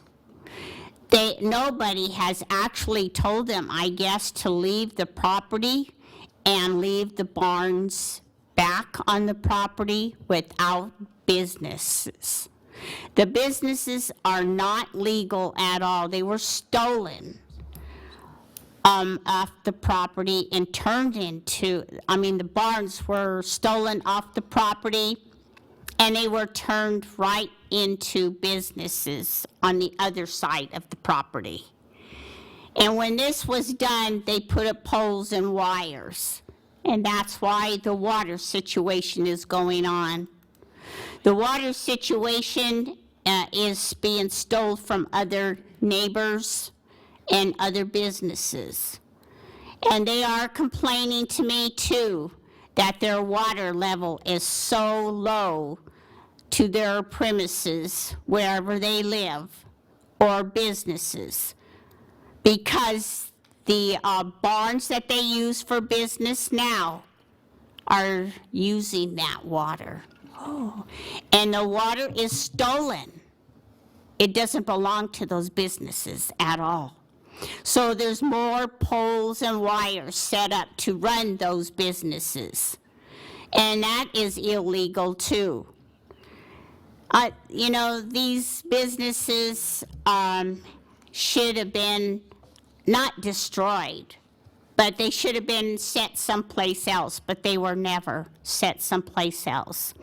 So the animals really suffered a lot more because originally they were animal barns, and they were taken care of every day of their lives, and they expected to be fed every day, and they were fed, they were taken care of. There was no smells, there was no complaints about how they were taken care of.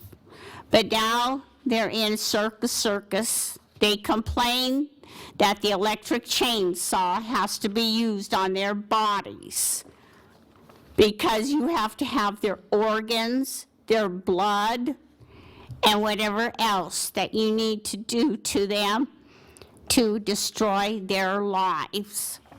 They don't deserve it. I need them out of circus so they could be safer. They're not safe at all. They have a right to complain that their barns were stolen off of this property. They need to be returned. And I hope you have it in your hearts to please have those businesses taken out and originally put the barns back on the property where they were. Thank you. Thank you. Madam Secretary, anyone else? Thank you. We'll close the public comment, bring it back to the board before discussion. Any disclosures other than what we already had from Mr. Lawrence? Seeing no disclosures, discussion. Mr. Stanley.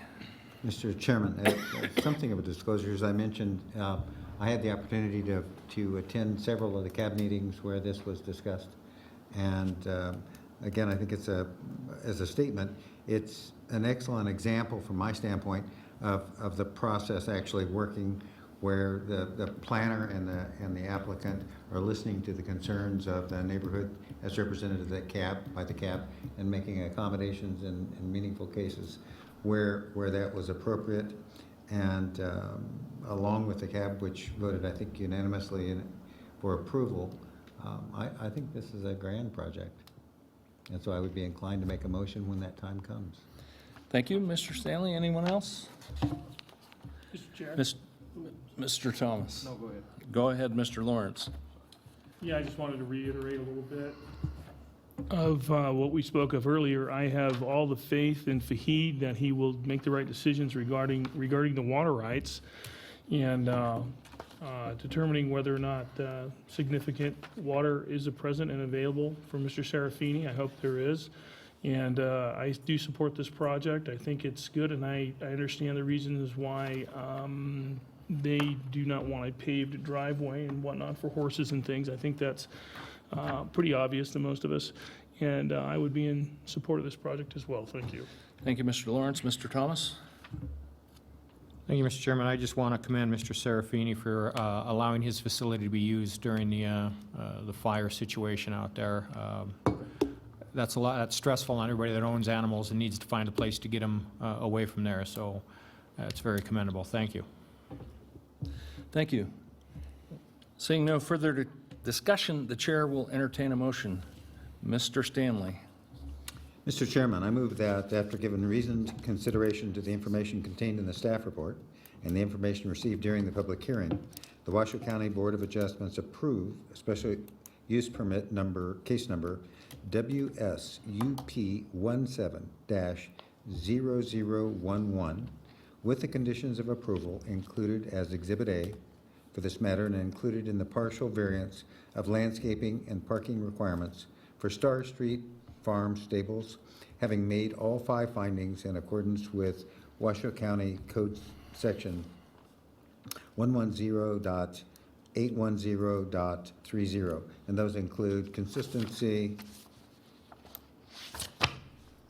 improvements, site suitability, issuance not detrimental, and effect on a military installation. Thank you, Mr. Stanley. We have a motion. Do we have a second? Second. Seconded by Ms. Hill. All in favor? Aye. No opposed. Motion carries unanimously. Thank you. We are going to take a 5-minute recess, and we'll be back in 5 minutes.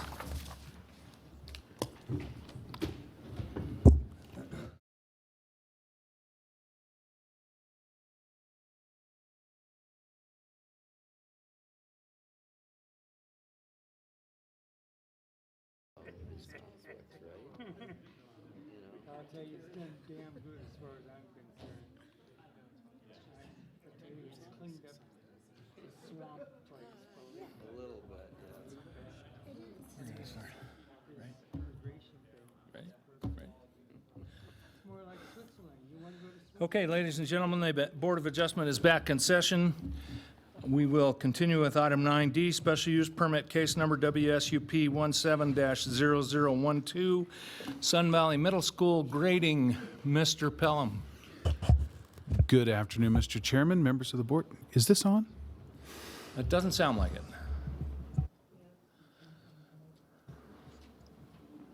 Good afternoon. That's better.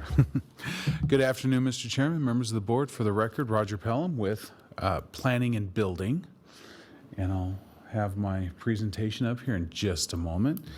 But this special use permit is for grading in excess of the thresholds required by Article 438 for the establishment of a future use. That use is a middle school in the northern portion of Sun Valley. So in total, approximately 25.5 acres will be disturbed, and approximately 175,000 cubic yards of material will be excavated. Now, part of this request is also to allow the construction of slopes that are greater than 10 feet in height. Typically, this would not be allowed. You'd have to go to a series of retaining walls if you wanted to do graded slopes greater than 10 feet.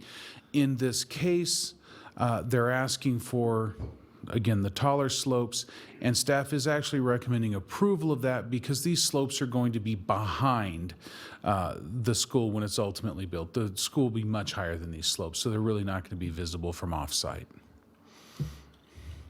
So this is the vicinity map. Again, this is the northern portion of Sun Valley. You see Highland Ranch Parkway heading over there to the right towards Pyramid Highway. And the big yellow blob there is a 640-acre parcel. This is really going to only take up about 30 acres just there adjacent to the roads to the south. Now, this is a site plan showing the grading. Generally speaking, where those dark lines are close together, those are steeper slopes, and where they're further apart, of course, those are flatter areas that are proposed to be graded. I do need to bring to your attention one thing. On page 5 of the staff report, the graphic that was inserted got stretched inadvertently within the computer. So it made it appear that the grading was sort of taking up a much larger area than it actually was. But that's not the case. That was due to the distortion of the image, not really the grading as it was proposed. So a correct grading plan was included with Exhibit E within the staff report. You were all provided with the correct site plan prior to this meeting, and I did note that there were corrected site plans on the table in the back of this room. So just want to make sure that we don't have any confusion between those two types of site plans. This is the area. The area itself is generally undeveloped. There are a number of off-road trails. There's frankly some dumping. It shows extensive use, but not development. There are lots of juniper trees, and some of the conditions of approval are hopefully going to add additional trees to the area. Again, this is another view of the same site. This would be looking further north. So the subject site has a regulatory zone of general rural. Grading, or I should say major grading within general rural is permissible under the code, subject to the approval of the special use permit, which is before you this afternoon. Now, I would like to draw one distinction. The grading itself is what is under consideration at this point, not the school. Schools are allowed by right in all zones, and that is Article 440 of the Development Code. That section, however, does require the school district to meet with the jurisdiction, in our case, the county. And we did that. And there have been a number of changes that were brought forward to the plans before you saw them. And I would simply like to say that it was worthwhile, and there were a lot of meaningful changes that really reduced the amount of grading, adjusted some of the slopes, and really brought it very close to conformance with the otherwise applicable standards of 438, that is the grading code. Now, we have a number of conditions included with your staff report. Those have been recommended to address the identified impacts. Again, slopes greater than 10 feet are proposed. Now, the applicant will be required with the submission of a permit for the actual grading, for the earthwork, to provide a tree preservation plan to keep as many of those intact as possible. All areas that are not otherwise stabilized will be revegetated. That revegetation will include seeds for juniper trees again. So hopefully more of these trees will come up and again sort of soften the manufactured aspect of the slopes that are created. Construction hours have been limited to 7 a.m. to 7 p.m. during the week, 9 a.m. to 7 on Saturday, and no grading activities on Sunday. Did I do that? I think I just turned off my PowerPoint. How did I do that?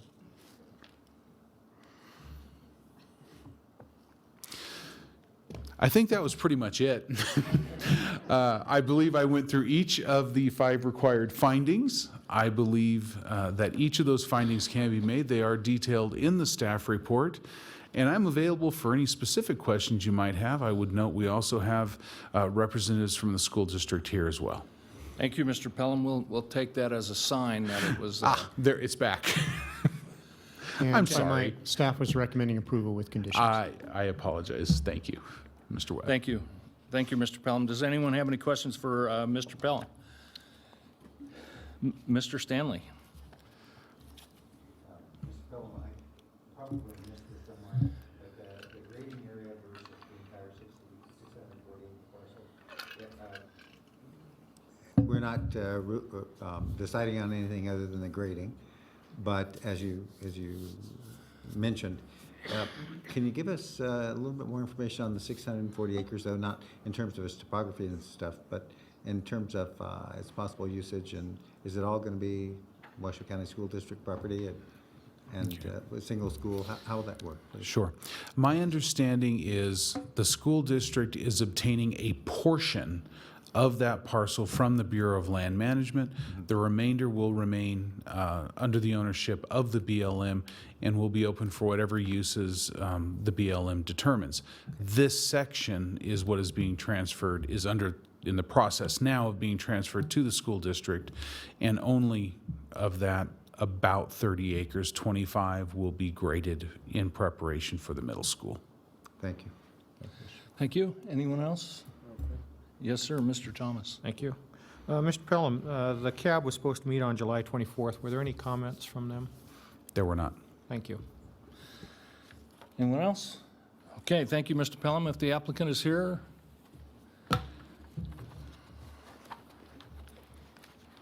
Thank you. For the record, Angela Foos with Loomis and Associates here today on behalf of the school district, who is also in the audience if you have specific questions related to the schools. We had a presentation, but I think this is pretty cut and dry. We have had a lot of meetings ahead of time before we had the site plan that's before you, so there's really not a whole lot to go over. So we are in agreement with the conditions of approval. One just point of clarification, the CAB did not meet during the month of July, so in place of the CAB, the school district held a community meeting to talk about schools, and they invited everyone within the Sun Valley area as a whole. And that meeting wasn't specific to talk about a grading special use permit. It was more of a broader picture to talk about schools coming to the area, and specifically the Sun Valley Middle School. So with that, I'm available if you have any questions. Perfect, thank you. Thank you. Anyone have any questions? Mr. Thomas. Thank you again, Mr. Chairman. The walls, I have a bit of a concern with, or maybe you can clarify some of this. How many of the walls are going to be over, say, 8 feet tall? In terms of a number, this is a fairly large site. We're looking at a disturbed area of about 25 acres, so I don't have a number. Some of those walls are actually pretty long in terms of length. So there's quite a few walls that are going to be taller than 10 feet.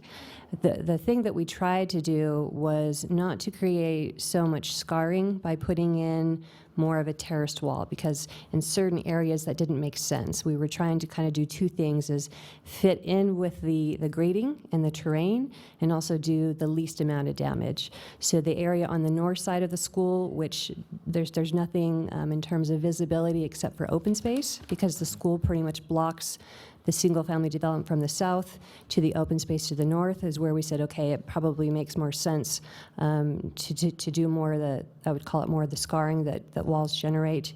And then some of these other areas that were more visible is where we tried to say, let's try and do less and put in more of the 10-foot walls so that we're scarring less of the land. We do have landscape benches between all of those walls to help also to screen. And also, I believe the report said there was going to be one wall that might be as high as 20 feet. Is that correct?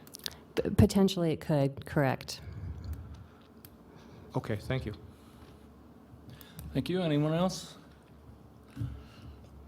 Mr. Stanley. Thank you, Mr. Chairman. The issue of trees was brought up by Planner Pelham, and I would imagine during the meetings with the school district and the citizens and so forth, which, like everyone else, I think is a great idea. Always good. Was there any mention of trying to retain any of those native species trees, the junipers? There were. So as part of the conditions of approval, we do have to do a tree preservation plan, which will be provided at the time of building permit. Prior to building permit, I just want to add as well is that the school district is having multiple meetings with staff. So that will be looked at kind of as it's moving forward. The area in particular that we were looking at trying to preserve the most of is the area, I would say closer on the southern side, which is going to help to screen those existing houses. So they will have to provide a plan to show which trees are being removed and what the replacement plan is. Because they are coming forward with a full, final design project, they'll have to do a landscape plan that will show the species and the location of the proposed trees. I think right now that based on the site plan that's before you, they're looking at probably removing about 100 of those juniper trees. But again, it's a fairly large site that's being disturbed. Mr. Stanley. So did that issue come up in the community meetings with WCSD, or is that simply, amongst other things, a standard way of doing business anyway? Internally, it definitely came up as part of the discussion with CSD, and that's where they, proposed and suggested, and the school district was very much on board with doing the tree preservation plan, just to show, again, which trees are being removed, and then how that's going to help to be buffered and screened in the future. So there's just certain areas where trees have to be removed because of either drainage or construction or a field being put in, but there are things that can be done specifically in those areas to bring trees back there and to help screen and buffer. Thank you. Thank you. Okay, thank you. Anyone else? Thank you. Thank you. Seeing no further questions, we'll open it up for public comment. Madam Secretary, do we have any public comment? We have Kathy Brownhorst.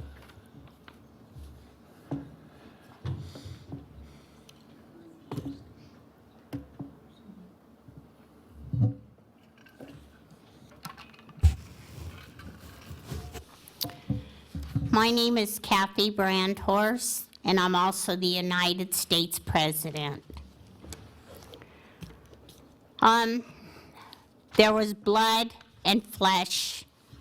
There was bullet holes all over the schools. I'll tell you why.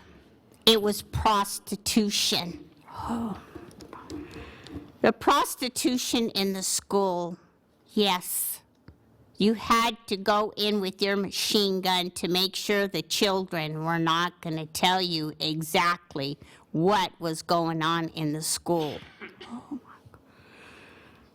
The bullet holes, the blood and flesh all over every room, all over the school. And of course, it will have to be replaced You have to replace the walls, you have to replace the floors, you'll have to replace every part of the school in order to open it up again. Incubators were also used at the school district. The incubators, I believe, are still there at the school district because they did not want to destroy those incubators for the babies that were born from the children in the prostitution of the school. I just wanted to tell you, these people who use the machine guns are all on death row. And they are not human anymore because they've had lethal injections. So they want to prolong their lives by having little tiny babies born from little children in the schools. And the prostitution continues in the schools because they still need those babies to swallow to make themselves look more beautiful than ever. I just wanted to let you know, my phone service has been stolen from 27 to 29 people. And the phone service, I just heard, my phone service is now stolen from 32 people. It just grows and it grows and it grows. It does not stop, does it? Because every time we try to destroy the person who destroyed somebody else, like a child in the school, Thank they you. do come back. Anyone else, Madam Secretary? We have no further public comment. Thank you. We'll close the public comment, bring it back to the board. Do we have any disclosures before discussion? Seeing no disclosures, discussion. Mr. Thomas. Thank you, Mr. Chairman. This is me just thinking out loud, but a concern I have is, I can tell you when I was a young lad, if there was a rock wall somewhere, I climbed it. And if there was a sign that said, don't climb it, I climbed it faster. And if there was an adult there that said, don't climb it, by God, I was going to do it. My concern is this is a middle school, we're going to have walls in 10 feet in height and even excess. And I did some measurements before because I always like to try and figure out distances when we talk about it. From the floor here to the ceiling there is 17 feet. There's a 20-foot wall up there and there's a kid climbing on it and he falls. God knows what the circumstances could be. So I just am speaking out loud that, my issue is yes, I understand not scarring the landscape, but I also don't want to create a potential hazard for a little middle schooler that decides he's going to climb Everest in his own mind. Thank you. Thank you, Mr. Thomas. Anyone else?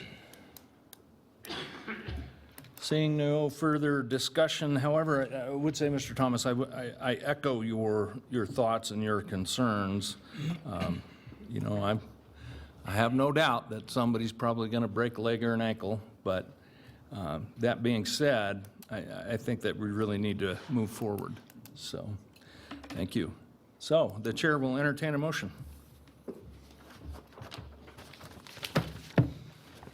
Ms. Hill. I move that after giving reasoned consideration to the information contained in the staff report and information received during the public hearing, the Washoe County Board of Adjustment approve the conditions of approval included as Exhibit A to this matter, special use permit case number WSUP 17-0012 for the Washoe County School District, having made all 5 findings in accordance with Washoe County Code Section 110.810.30, including consistency, improvements, site suitability, issuance not detrimental, and effect on a military installation. Thank you, Ms. Hill. We have a motion. Do we have a second? Second. Seconded by Mr. Lawrence. All in favor?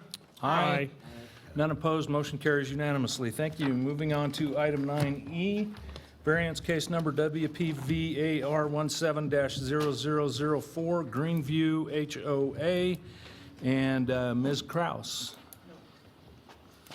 We don't have Ms. Kraus today. Good afternoon again. It's Julie Olander, Washoe County Planning and Building Planner. And Got it. got it. Okay. So before you have, I'm going to move on. This is, oops, sorry.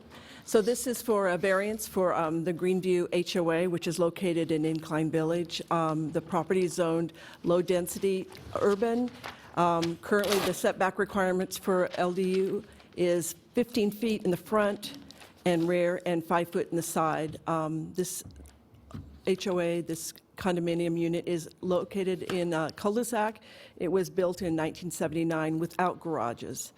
The variance is requesting a reduction of the front yard setback from 15 feet to 1 foot, and then the side yard setback from 5 feet to 1 foot.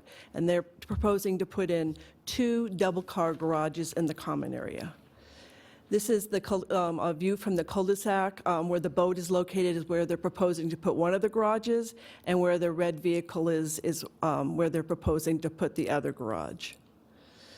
This is a site plan showing the existing. You can see Unit 1, 2, 3, and 4, and then I'll show you where they're proposing to put the garages is, you can see that on there, their proposed garage. One is right in front of Unit 1, and then one is to the, sort of the left area. That's where the red car was located, is where the garage, the second garage will be located, and the first garage will be located where the boat was. This is what the garages are going to basically look like. They're similar. This is garage 1, and we have garage 2. The parcel is wedge-shaped. That's one of the constraining issues. The narrowest part is along the cul-de-sac area. It does sort of fan open in the back part, but in the back part there's an open space and then also a sewer easement, so they're constrained in the rear. Currently, like I said, the garages have no garages. They park on the public street there in the, at the end of the cul-de-sac. All of the neighboring properties do have garages. So the special circumstances are the topography. This is somewhat of a steep slope. But there's no access to the rear of the property, and even if there was, there are those easements. There's no obvious detriment to the public good. This will provide off-street parking, which is something that is looked upon favorably up there with the snow issues that we have, and also grading the, snow plows in the areas can't access that area when there's cars parked there. There's no granting of special privileges, seeing that the neighboring properties already have garages. And like I said, that putting these garages in will bring the property into closer conformance by providing the garages. That is a requirement in the area up there, having garages for the properties. These are the agencies that reviewed the application, and we received comments back from some of them. Washoe County engineer had comments, and also Incline Village General Improvement District, and those are shown in your staff report under Exhibit A. The Incline Village Crystal Bay CAB did meet on July 24th. They did not recommend approval of this. They denied it 5-1. We did receive emails and from the neighboring properties and also from the applicant. Those are included in your staff report, but we also received other emails that we've distributed today, along with the minutes from the CAB meeting. A total of 49 properties were noticed within the 500 feet, and you can see sort of the location of the property again in this slide. Staff can meet the findings. And those are shown on page 6 of the staff reports, and I am available for questions. Thank you, Ms. Olander. Oops. All right, do we have any questions for Ms. Olander? Mr. Thomas? Thank you, Mr. Chairman. Ms. Orlander, I hate to put you on the spot, but on Exhibit A of the documents, number 1F, it appears that it addresses an issue of carports and the chalet condominium. I think that was inserted accidentally. We might want to remove that as one of the conditions of approval.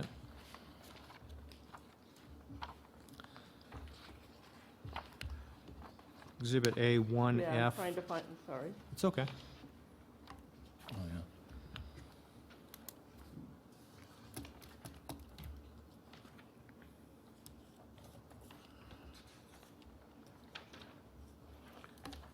All right, I'll trust you on that. I'm just, I want to flip this. Yeah, I believe that. If I might, to It should assist be the board, 9F. while he's looking for that, I believe that what the condition should be, and Ms. Olander and Ms. Kraus are there that can validate, that should probably be more correctly changed to the common area of the, make sure I get this right, Greenview Homeowners Association and the Greenview HOA. I Is it still within the apologize. common Yeah, area? I apologize Ms. for that, Kraus, Ms. yeah. Olander? And that's a common area owned by the Greenview Homeowners Association? Actually, I believe it references the next one, item 9F. Oh, no, I was talking talking about corrections to item 9F. Oh, okay. That. So, Mr. Webb, If it's still within the common area, which is what Ms. Kraus and Ms. Olander should validate, and if that common area is still owned by the homeowners association, then it should be Greenview HOA instead of the chalet. okay, so Mr. Webb, just so we're clear. Well, I was going to say for Ms. Kraus or Ms. Olander to validate that. Okay. I will validate that. I made a mistake. Julie was on vacation. I wanted to make sure that we make sure that the homeowners association are responsible for the garages, that they are not individually owned because they are built in the common area and they do need to stay as common property. So yeah, I took my condition, copied it and pasted it into her staff report and forgot to change the name. So it should be changed to Greenview Homeowners Association instead of Chalet Association. And garages, right? For the garages, and not a carport, yes. So that we're clear on item 1F, the language should be changed to read the carports, garages, I'm sorry. So let's, Garages are being built within the common area of the Greenview HOA development. Is that correct? That is correct. And then further on, we change to maintain common ownership, the variance is granted to the Greenview Homeowners Association. Is that correct? Yes. And any reference to carports in item 1F should read garages instead of carports, because there's at least 3 other references that I see that you, in addition to the one you spelled out. Correct. Thank you, Mr. Webb. Okay. Got it. Thank you. Thank you, Mr. Thomas. Good catch. Any other questions? Ms. Hill? Can you explain, isn't there a Washoe County code that requires garages for residential use? yes, that's the reason we'd say this would bring it closer into conformance with the code. That we do require residentials to have garages. At least Is it for one car. one covered? One garage per residence, a minimum. Covered? Yeah, yes, So you can't build a new house now without a covered garage? correct. Or you'd have to get a variance from that requirement? I'm not sure a variance would really, well, unless they could meet the variance, requirements. Right, So that would be challenging, yes. okay. I just wanted to clear that up. Thank you, Ms. Hill. Anyone else? Mr. Stanley? Just a quick question. Did you, I'm sorry, I may have missed it. Did you say you had an opportunity to attend the CAB? I did not. Eva Kraus attended it. I was out of town. You did mention that the CAB recommended denial at a, I think, 5-to-1, 6-to-1, less than unanimous.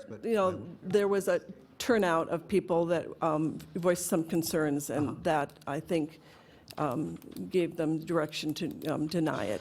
So So I can't explain exactly what their findings were in denying it. That would be, I'm not going to, go forth in that, but. So follow on, although the answer seems clear, you didn't then have an opportunity to talk to the applicant or to consider any of the concerns that the public had around this? No, we had. The variance is stated in such a way that their concerns were, and I should let them speak for themselves. Their concerns, I could not, the findings, from my perspective, they could meet the findings. So I won't speak for them. I'll let you'll hear from them, I'm sure. Thank you very much. And if I might, there was a handout that was provided to the board beforehand, which is memorandum dated July 30th, which is an excerpt from the Incline Village Crystal Bay Citizen Advisory Board meeting on July 24th, 2017, which includes discussion on the matter and the motion and vote. Thank you, Mr. Webb. Anyone else? Okay, thank you, Ms. Olander. Is the applicant present and wish to speak? Yes. John Hash for the Greenview Homeowners Association. This is a separate parcel. It has its own APN number, so therefore, when the garages are constructed, they will then be a taxable, some revenue for our county. Secondly, I attended the CAB, made the presentation for Incline Village. It was defeated 4-1. And the primary reason that it was defeated is because they felt like that they had never issued a 1-foot variance down to 1 foot. But then in checking with Ms. Kraus later on, she says that's incorrect, that there have been numerous instances where a 1-foot side variance had been issued. Just wanted to correct those two things. Thank you. Anyone have any questions for the applicant? Okay, seeing no questions for the applicant, Madam Secretary, do we have any public comment? We had John Hash, followed by DJ Smith. I just included my comments in that, so Okay. Okay, for brevity. okay, thank you. DJ Smith?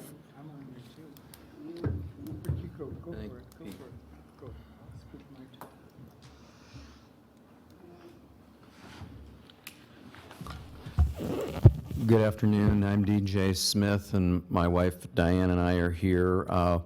We're the residents, the homeowners, where the one garage is going to be put right in front of our home, just so you know, between the street and our home. We've lived in this cul-de-sac for 29 years altogether, 18 years in the Greenville HOA, and since 2006, we have a single-family detached home.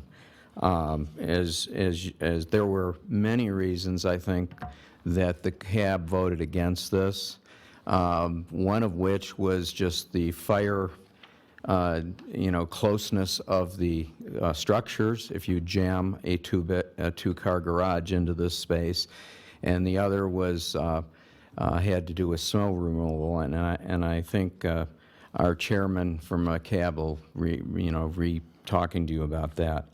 I'm also here in representing the president of our HOA, Cottages on the Green, Rick Hutchins. We have a 3-person HOA right next door to that HOA. We're unanimous and totally opposing. And I want to make it clear, we do not oppose the 2-car garage, and I'll show you some photographs in a minute that are up in front of you, to the right of the condos.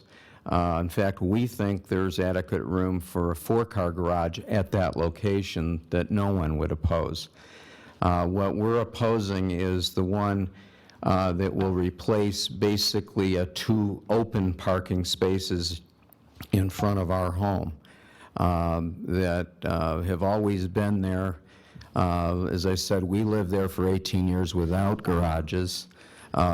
There are condo units across Wilson Way from us that have no garages, and everyone that goes, lives there understands they're not going to get a garage because it wasn't a part of the original deal. Going to the photographs, I think all of you have the photographs there, the secretary. The first photograph is, it's got a boat in the middle of it. That's the space they want to put the two-car garage in. And there's 26.5 feet between the corner of our garage, as you can see to the left, and the condo unit that you can see to the right. Although there's no dimensions on the application whatsoever about the width or height or length of this structure that they want to put in there, the scale suggests it's 19 feet wide, and that's about standard for a two-car garage. So right away... I need you to wrap it up, sir. Oh, wow. Well, right away, you've got a couple of feet on either side for fire protection and snow removal in the winter. It's going to fill up with snow as soon as it snows. All I would say to you is... I really need you to wrap it up. This is opposed by all the neighbors in the area, and it is going to have a very detrimental effect on the value of our property and the safety of our property. Thank you. Thank you. Madam Secretary, do we have any other public comment? We have John Bronson. Sir, please hold your comments. Thank you. Mr. Chairman, members of the board, thank you for the opportunity to speak. I apologize for my voice. I've got a bad cold. My name is John Bronson. I and my wife, Mary, live at 680 Wilson Way, number 1, which is directly across from the Palmer Court cul-de-sac where these garages are being proposed. We bought our home 4 years ago, moving here from Virginia, in large part because of the natural ambiance and greenery of the neighborhood, as well as the opportunity to live within the beauty of the Lake Tahoe Basin. We are full-time residents, which means we take a full-time interest in the aesthetics of the neighborhood and what we see outside of our front deck windows every day. These structures, I think, would create a structural mass that looks like they're jammed in because they will be jammed in. These requests for setbacks going from 15 or 5 feet down to 1 foot is proof enough of that, and I think reason enough to deny the variance. So in summary, I would just say it would be extremely disappointing to have our view so negatively altered, and we would request Washoe County to uphold the zoning as is and deny this variance. I would like to bring up 2 clarifications from the staff report. One was, I believe she said that the HOA that's seeking the garages only has on-street parking. They have parking pads, which is not on the street. So I think that's one point that she could perhaps clarify. And the other one is the issue of special privileges. We're in that neighborhood. We are in the 680 Wilson Way HOA, 4 units, and we do not have garages. We're directly across Palmer Court. So I would challenge that particular assertion. Thank you for your attention. Thank you, sir. Anyone else, Madam Secretary? We have Kathy Brandhorst.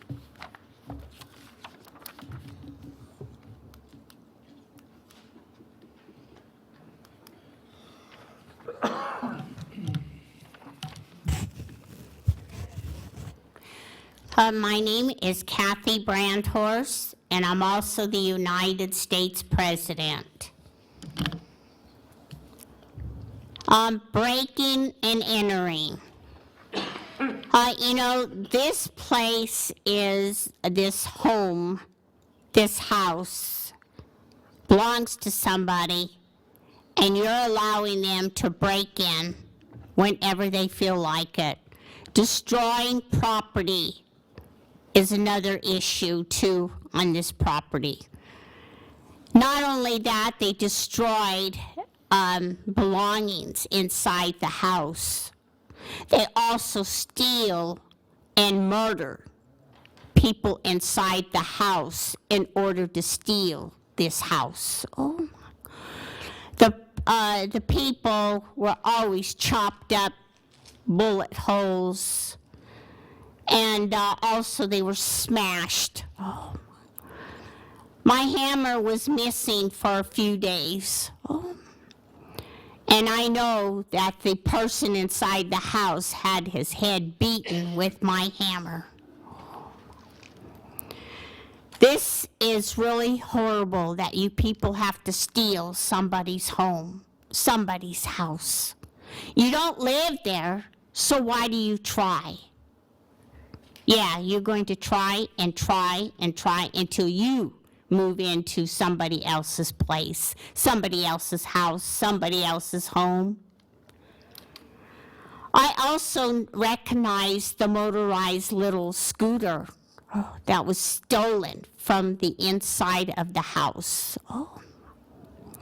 I also noticed a few other things that were stolen inside that house because you needed to get rid of it so your evidence won't be shown inside the house. Oh, and yes, you had to use the ladders on the outside of the house to get in through the windows. But you were caught. You got the bullet holes. But what happens that you're not destroyed? Why are you still sitting here? Why are you here? You are already destroyed by the authorities, the police. And you're still here? I can't believe it. But, you know, the security officers, they're getting fewer and fewer because they know what's going on in that house. They know exactly what's taken place in that house. But those security officers don't carry a gun. That's why you carry the gun. You use it on the security officers, and that's why they are disappearing one by one.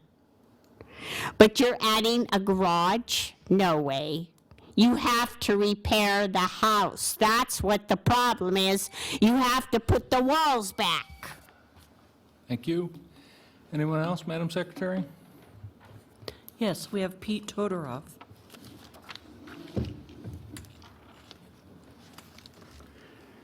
Well, I think this time we'll get it right. My name is Pete Todorov, Chairman of the Citizens Advisory Board. The one comment I have here is we have Andy Wolf, who made the motion, and he's a real estate attorney. And he recommended to deny the variance. And Jerry Ike seconded. He's a member of IVGIT. He's the money man in IVGIT. And Kevin Lyons said he wasn't at the property, so he didn't go along with denying that because he never went out to the property like I go on every single property. The other thing I want to bring up is the person who, these units were built in 1979, and when you bought in there with the knowledge that there were no garages.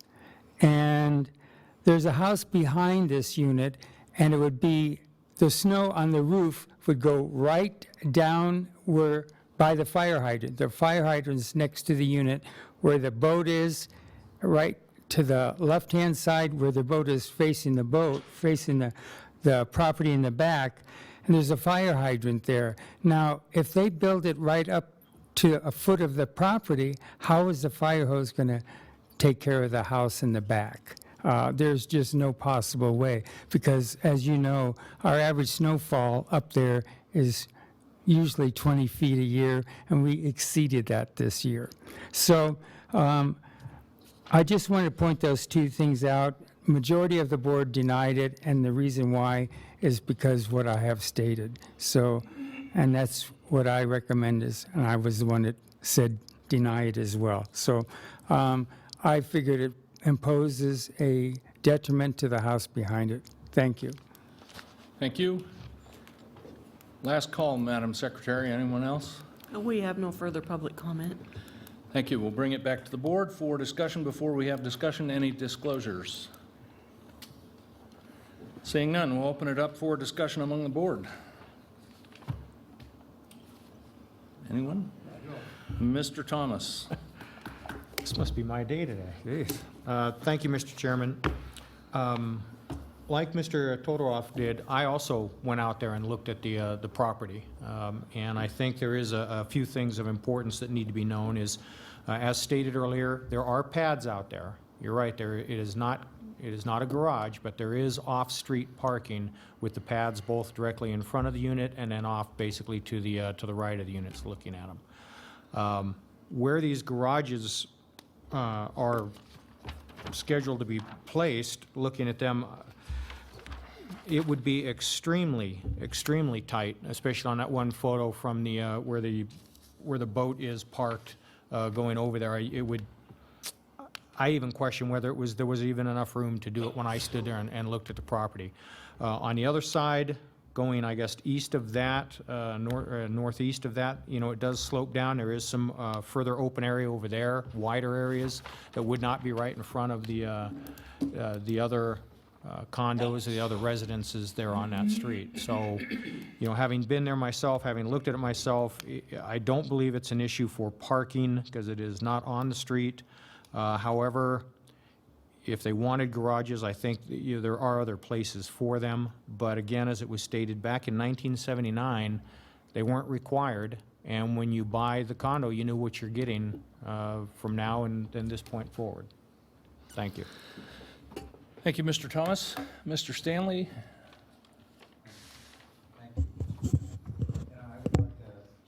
Underscore or agree with everything that Member Thomas just mentioned. I also find it peculiar that, or interesting, that the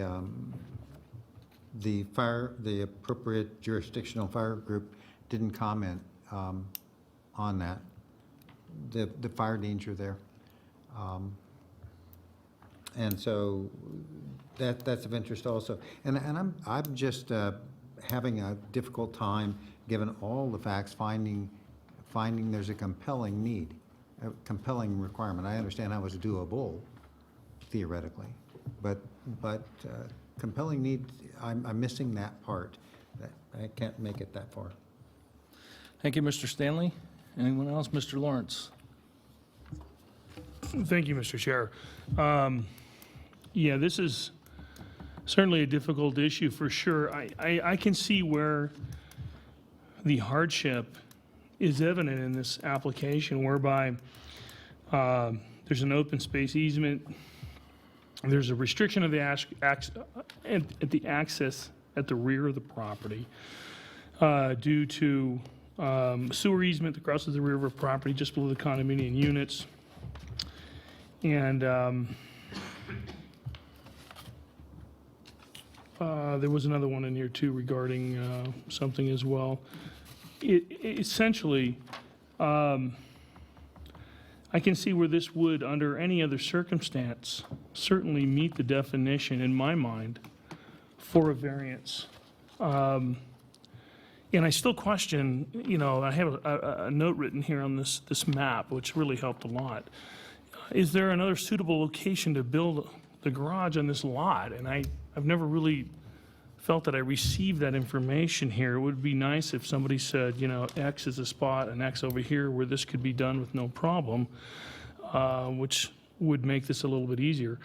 But yeah, I think that as it does imply here, and it does show really jamming this in here, and the snow shed concern I have between the properties, when we have 20 plus on an average year, and we had 40 plus this year, the shade these structures create, and the melt and the ice and all that stuff, the buildup of snow between the structures, is something that would concern me as well. I could see where excessive water against these wooden structures, the siding, could cause rot issues and things of all kinds of natures of damage to them possibly. So I'm finding it hard to support this proposal here to build these garages. Thank you. Thank you, Mr. Lawrence. Ms. Hill? Hi. I was wondering if any consideration was given to designing garage number 2, which is next to the adjacent property owners who are objecting to it, instead of having a pitched roof having the roof pitched like this so that it would shed away from their house and not, creating this huge piles of snow and blockage in between the two garages. And I would like to know from staff if there's no dimensions on here, which is pretty hard to read. What is the distance between the proposed garage number 2 and the existing garage on Palmer Court? For the record, Julie Olander, planner. This is just a variance, so they would have to still come in with a building permit, and that was where it's possible that they won't be able to get a garage in there that would meet fire, and that's possibly why fire has not didn't comment back. So it's through the building permit process that a lot of those details would be answered, and to the point where it might not be feasible even to put that garage in where currently there's a boat located. So what's before you, in a sense, is a variance asking that they can vary the setback, and that's it, and not so much the location. I put the description, the garage that they provide in the application in the on the screen and in the staff report, and it was in your staff report. But again, it's through that building permit process that those details of how many feet it'll be, how wide the garage will be, how high, what the roof line would be. And again, those building permits are routed to fire and building and engineering and so forth. And then they would have the opportunity to, respond and say, if it can work or not. So it could end up being a one-car garage. They're, requesting a two-car garage, but those are the details that we just don't have at this time. Okay. I think most of my concerns, if not all of my concerns, have been echoed by my colleagues on the board.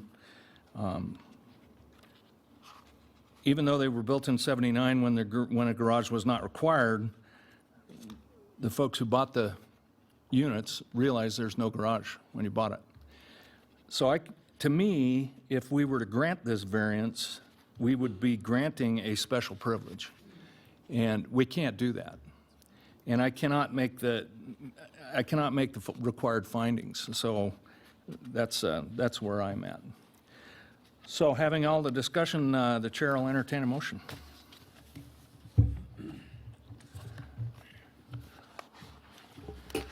Mr. Chairman? Mr. Thomas, you're up. Thank you. I'll make the motion. I move that after giving reasons, consideration to the information contained in the staff report and information received during the public hearing, the Washoe County Board of Adjustment deny variance case number WPVAR 17-0004, based upon that my position is that there is a detriment if this was approved, and that it would actually have special privileges if it was approved. Thank you, Mr. Thomas. We have a motion. Do we have a second?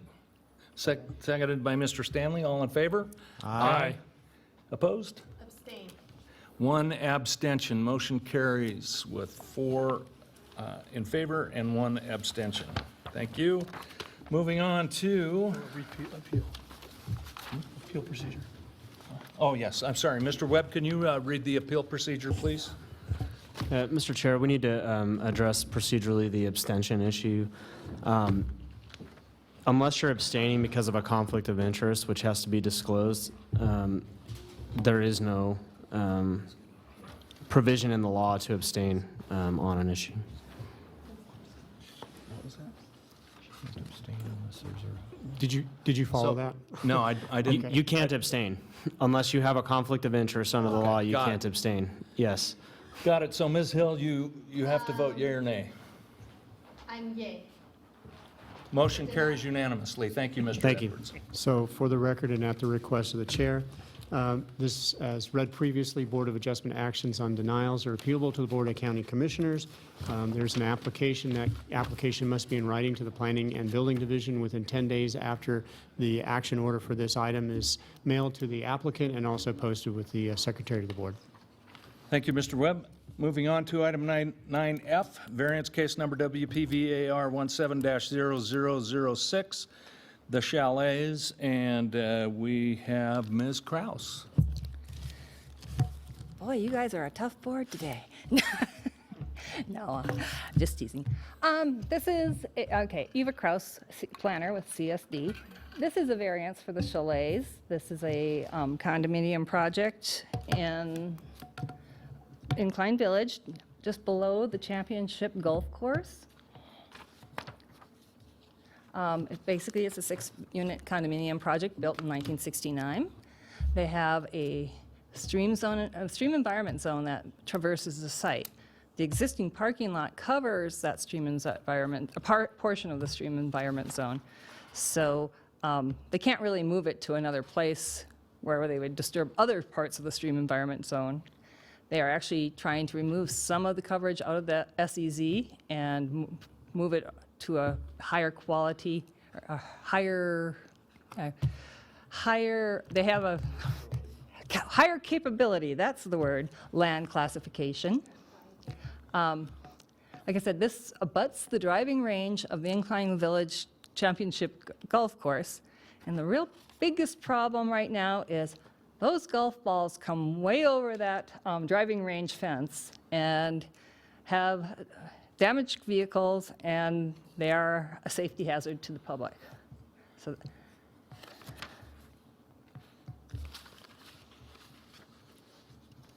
okay. Am I doing it wrong? What am I doing wrong? Won't advance. Ah, there we go. So anyhow, I have to apologize. In your staff report, when it was printed out, some images shifted, so the little boxes that were pointing out things on my staff report didn't actually point to the things that they were pointing to. So I did this on there. The turquoise area, outlined area, is where they're proposing to do the carports. The green line is the property line. They're requesting to put the carports 3 feet 8 inches from the front property line. So that's the reduction on this property to 3 feet 8 inches. And then the edge of Northwood Boulevard is quite a bit higher and quite a bit, a pretty far distance from this area. So you won't be able to see it, and it won't be a road hazard for Washoe County. And as I said, they're going to remove some coverage from the SEZ and move it to where these carports are being built. It's a higher capability land classification.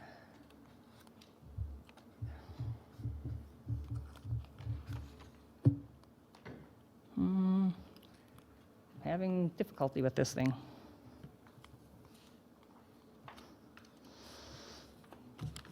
Can you advance it, Donna?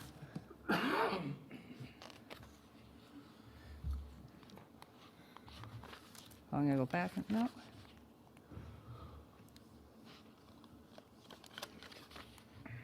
Aha. Okay. So here it is. You can see the car parked in the on the pavement. It's approximately, as I said, the road is approximately 16 feet higher than the parking area, and the parking where the carports are proposed to be built are approximately 40 feet from the edge of the road. So there's plenty of separation from the road to this area. Okay, we did have an Incline. I attended the Incline Village Cab. It was a very interesting night that night. But on this case, I have to say Jerry Eck recused himself because he is an IVGID representative, and since the golf balls are coming from IVGID property onto this property, he recused himself. But the rest of the cab voted unanimously to approve this. And of course, we did do the regular mailing. 60 property owners were notified, and except for the applicant, I don't think anybody else came to the cab to speak on this issue. There were agencies, it was sent out to all the different agencies. Only planning, land development, which is engineering people who were requesting a hold harmless anyhow, because it is within a setback, and Incline Roads responded. Incline Roads responded that this wouldn't affect their services. Oh, there we go. Well, the special circumstances are here. We have gremlins today. Yes. Or not only is the parking lot already in the SEZ, and we are removing coverage out of the SEZ and moving it into higher capability land, improving the BMPs. We are also providing protection for the public from the golf balls on this property. And that consists of a special circumstance in this case. So staff is recommending approval. If you have any questions, I'm happy to answer them for you. Thank you, Ms. Kraus. We have a similar issue as we had on the last item in the conditions of approval. Item 1E, I believe the word garage should be changed to carport. Okay.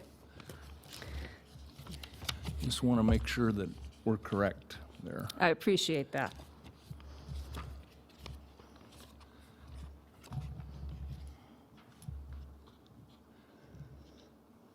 And that's, I think that's the only one. So it should read, prior to submission of a building permit for the approved carport, the front property line shall be surveyed and marked by a survey licensed in Nevada. That is correct. Okay, good. Any questions for Ms. Kraus? No questions. Is the applicant here and wish to speak?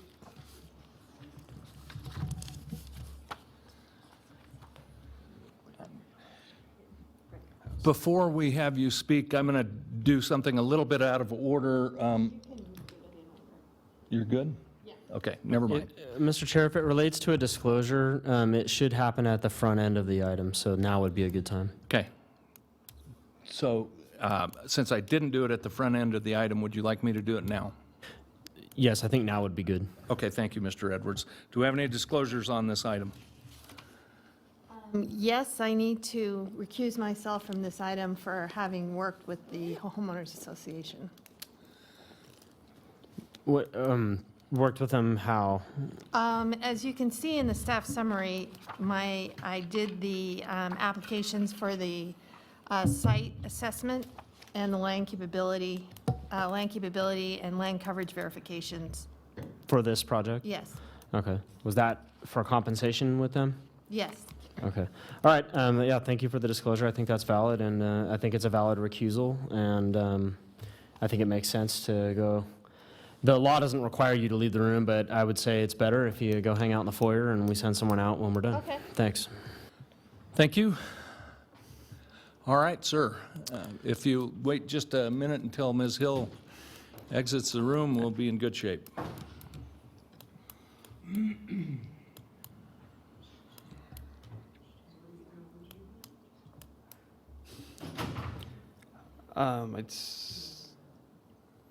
I'd send a few slides, but I can also just speak to them. My name is Wyatt Ogilvy, for the record, of Ogilvy Consulting, here in representation of the Chalets Homeowner Association, and Mr. Brent Terry, who's the president of their board, is in attendance with me here as well today. I'd send a short presentation, that would be great. As Ms. Kraus expressed, the property is located off Northwoods Boulevard. It's a kind of downsloping site wedged between the playable holes of the, the playable holes of the golf course and at the very end of the driving range. And since some of the other cases today have pondered pre-existing conditions and knowing what one acquired, these were purchased, or excuse me, originally constructed in the late 60s. And frankly, the driving range, very honestly, did predate that. But as modern technology of golf equipment has changed dramatically over the past 40 years, people are driving balls, particularly at high elevation, further and further. And this property for this 5-unit condominium association is located just on the terminus side of the driving range.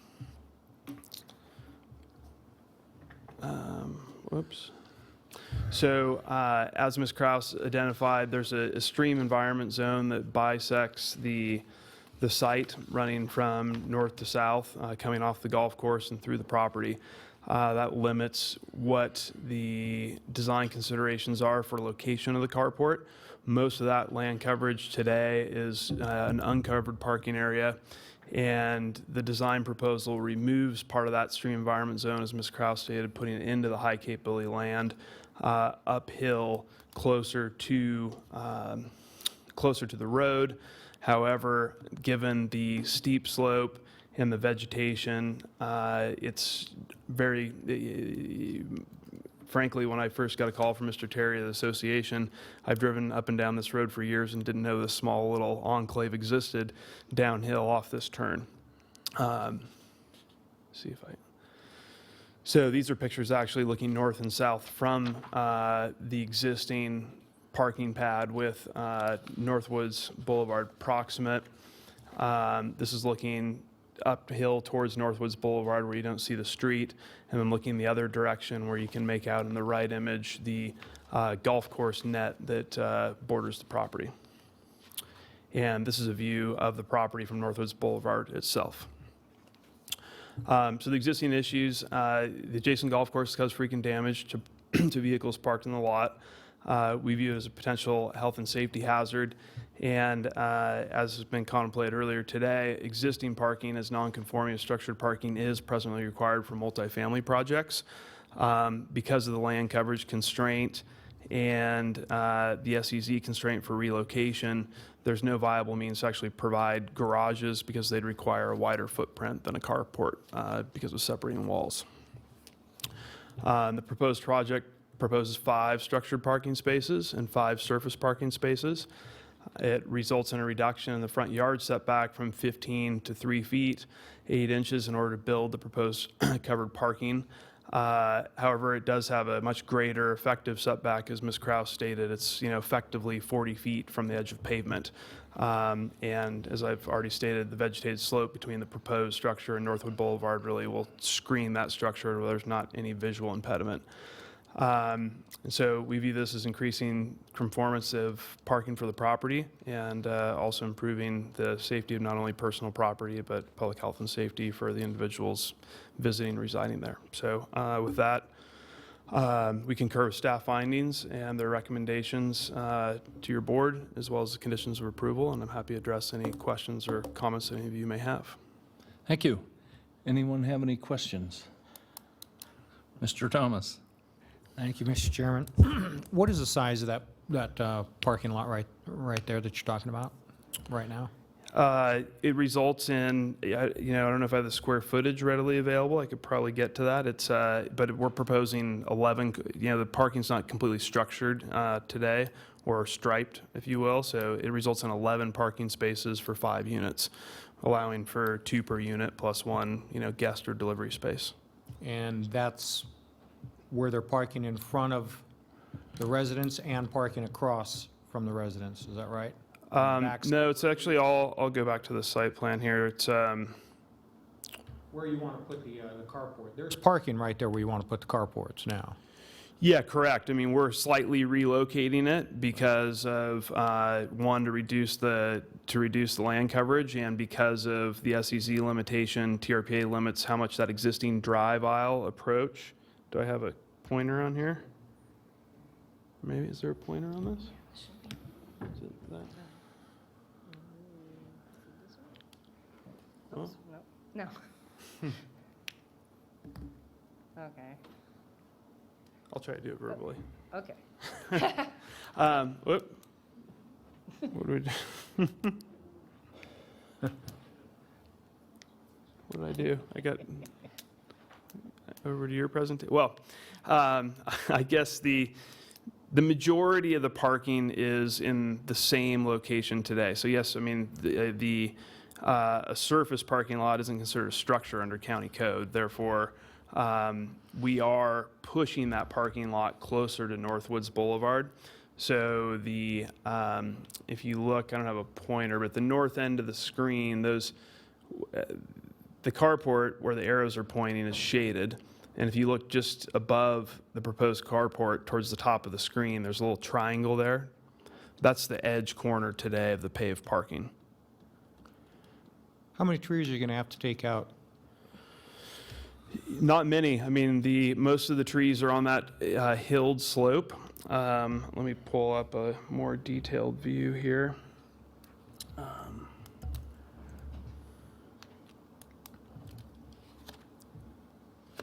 I think it results in the loss of 2 trees. Okay. Oh, thank you. And I guess the last question, I went up there and looked at this one also, and I guess if I was concerned, the way I look at this is most of the people are parking on the right side of that parking lot, because that's where the houses are right there. The concern is the golf balls coming over the netting and hitting the cars where they normally park. But if you were to park where you want to put your carport, and there's room there to park on that side, they would be protected because of all the trees basically in that area.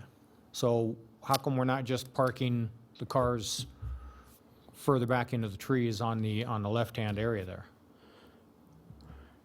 I mean, I think that's actually, I mean, there's trees all around. I mean, the golf balls are coming from the north, and there's, I mean, maybe if I go back to this picture. They're coming from the north, kind of a north, what would that be, a northeast angle toward your first residence there. Well, actually, this probably maybe shows it best, that first. Clicker's not working too well. Bear with me. All right, yeah, go back one more for me. Trying. Where you show the white Jeep. Well, I was going to start here. So, well, and I think partly, I mean, it's not as though, I think partly by having structured parking, people are going to tend to use those spaces first, for one. You're speaking to, go ahead, Brent. Yeah, sure. Yes, sir. Is that all right? Sir, can you identify yourself? Are you the applicant or? Brent Terry, HOA president. Golf ball strike here today. No, what we've got going is, if you go back to the nets, where those cars you see parking right now are kind of a quick drop-off point. People come in, drop the groceries off, do whatever, and try to get out. Where we want to meet, see where those nets are, that's exactly where the balls are coming to the right of that a little bit, into those two houses, what you see where the two cars are. We've had over $5,000 this last summer alone in damages in that area alone. And when these two people here have come in, parked, and they usually offload to try to move their cars across the street, we're protected on the Northwood side. We're protected towards there because if you could see, the trees get higher over the net, and as it goes towards Northwood to the north side, they do deflect the golf balls. Even though we're still getting golf balls in there, and that is why the risk manager had reclused himself at the CAB meeting, because we are in a very tenuous situation right now. We've had lawyers involved and everything else. So what we're doing right now is just trying to move out of harm's way our cars. We still have people walking back and forth across. We've got an issue there. Everybody knows it. We're trying to address it.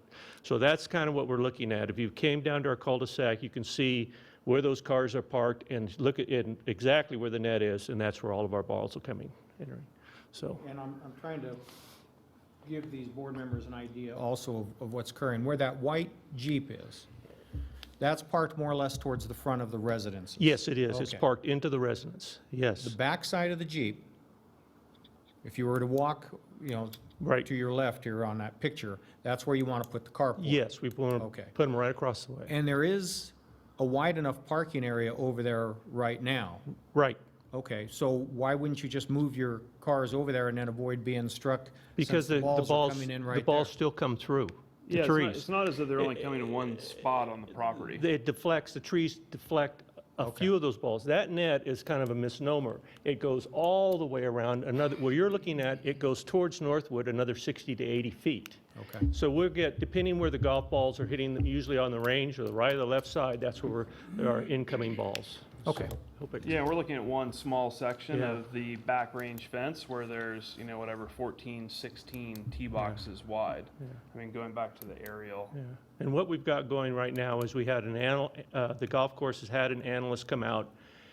This has been going on since 2009, and we can't get a resolve on it. So we're taking the initiative to try to protect our cars at least at this point. So, Yeah, because thank you. Here's the Thank you. site, just this little area here, whereas the driving range has 4 or 5x the width.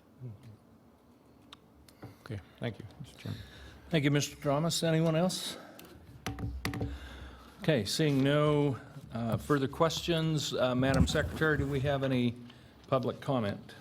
We have no public comment, but could you please both fill out a public comment form Sure. up there? Thank you.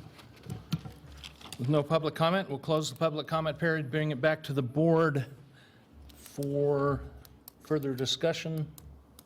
Any discussion? Mr. Thomas? Thank you, Mr. Chairman. I understand what they're faced with, and I support, if I came out and my car was damaged and, and it was a reoccurring event, I mean, I would want to find some way to mitigate those circumstances.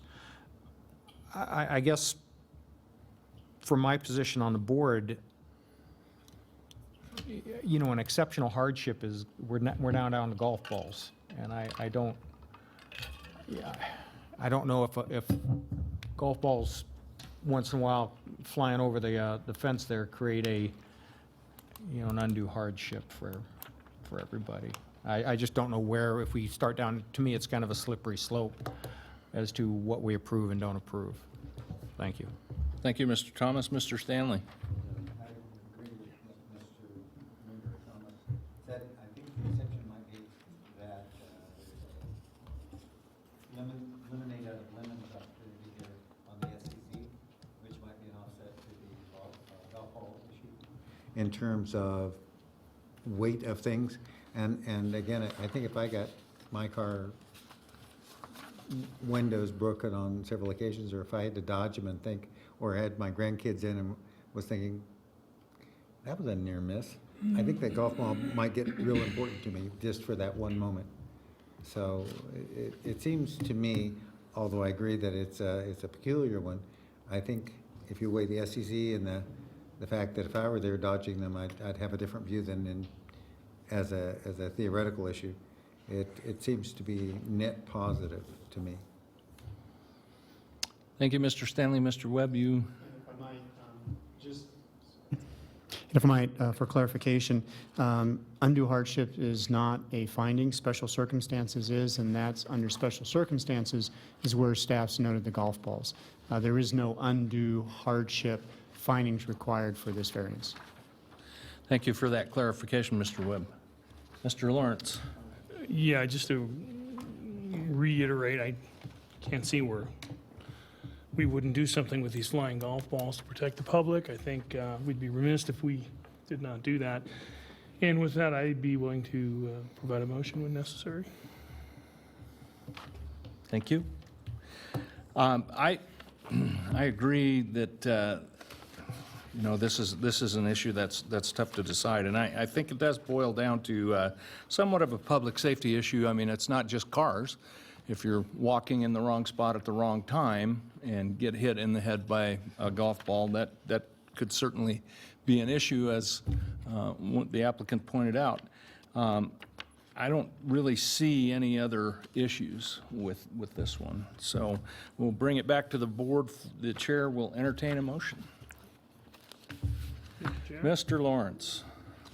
I move that after giving reasoned consideration to the information contained in the staff report and information received during the public hearing, the Washoe County Board of Adjustment approve variance case number WPVAR 17-0006 with the conditions included as Exhibit A for this matter. For the Chalates, HOA having made all four of the following findings in accordance with Washoe County Code Section 110.804.25, those being for special circumstances, no detriment, no special privileges, use authorized. And clarification for the maker of the motion, does that include the modification to condition 1E, which is replacing the word garage with carport? Yes. Thank you, Mr. Webb. We have a motion. Do we have a second? Seconded by Mr. Stanley. All in favor? Aye. Aye. No opposed. Motion carries unanimously. Thank you. With the special note that Ms. Hill was not here. And Ms. Olander, could I ask you to have Ms. Hill come back inside? Thank you. Yeah. All right, we'll give Ms. Hill a chance to come back in.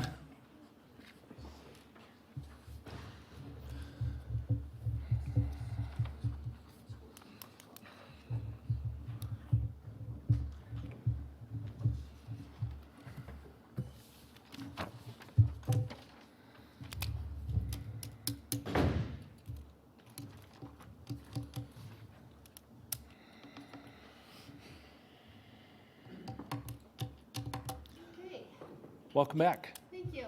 So, item 10, chair and board items for possible action and discussion to elect officers, chair and vice chair. The chair will entertain nominations for his replacement for chairman. Really, guys? Aren't you you haven't been chairman that long? A year? A year? It's been 2 years ago?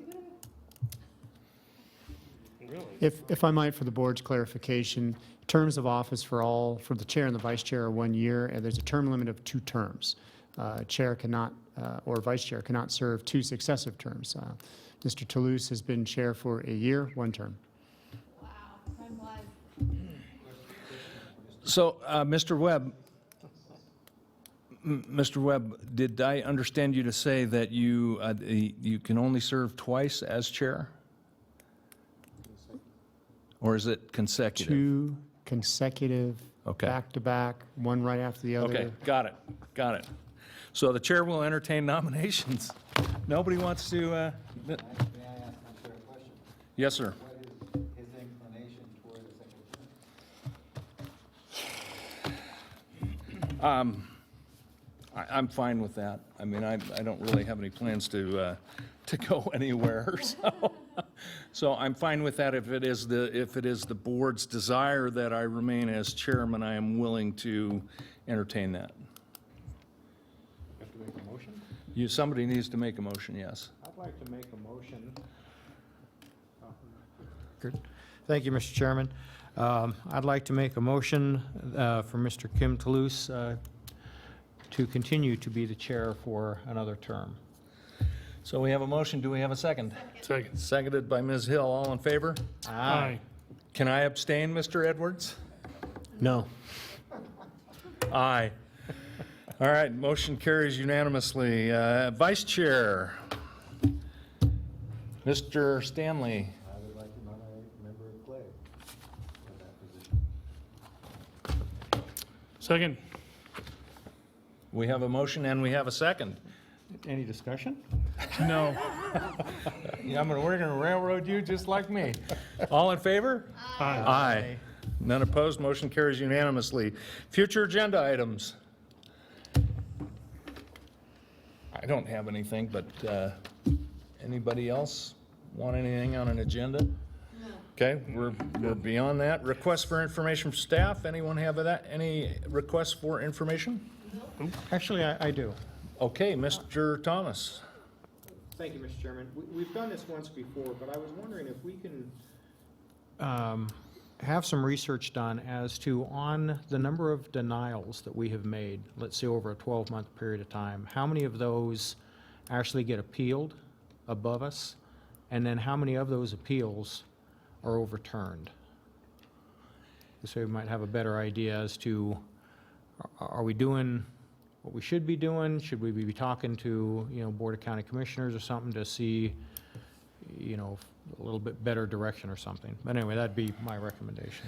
Thank you, Mr. Thomas. Mr. Stanley? Just want to, we could probably do this ourselves on a spreadsheet or something, but I'm kind of curious, along those lines, because it's a really good idea, is what percentage of what kind? I mean, I imagine the variances are going to bounce more than anything else. I would guess that they're going to bounce out of incline more than anything else, but it would be nice to have someone so stipulate, Okay, if that's possible. thank you.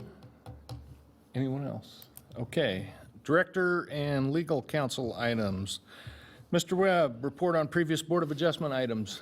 Speaking of denials, case WVAR-17-0002, which is the Fisher-Kintz variance up at incline. It was to reduce the front yard setback for an overhang, if you remember that. That was brought before the Board of County Commissioners on July 25th, and the board upheld the appeal and reversed your decision of a denial on that case. 2 other items. You will notice that you should have had, amongst all the stack of paperwork that you had, a series of flow charts. Those flow charts were actually prepared at the bequest of Manager's Office on behalf of the Citizen Advisory Boards and of certain Planning Commission members to provide an overview for the public about the application process, or more importantly, what happens start to finish, very broad overview for the different types of applications. The planning commissioners actually are pretty studious and return the packets that we used to give to them. You have all managed to keep those. So we're providing those to you for your information. They're also included as a part of the application packets for the citizens. Finally, I also provided you, speaking of Mr. Steinman and Ms. Hunter's presentation earlier, 2 handouts. One, the announcement for the October 2nd through 4th State Planning Conference. The other one's for the October 1st Economic Development Conference. I would encourage the board members to wait until the actual schedule of events is released for the conference to help you determine if you do want to attend, is it for the entire conference, or perhaps there's just sessions you want to attend, or maybe just a half day or a day to help you determine on the conference if you want to attend. If you do want to attend, the division will reimburse your registration costs. We ask that you go ahead and register as a citizen planner would what it would be, because you need to have a username and a password to do that, and then just provide that receipt of your registration to staff, and we will go ahead and then reimburse you. If you wish to attend the Economic Development Conference, that's on your own. The division is not going to reimburse you on that. Economic development is of great interest, I'm sure, but not specific to the duties of the Board of Adjustment. Thank you, Mr. Webb. Mr. Edwards, any legal information and updates? Nothing else today. Thank you, Mr. Edwards. I always appreciate your help staying on the straight and narrow path. Well, thank you. Madam Secretary, do we have any general public comment? Yes, we do. We have Kathy Brandhorst.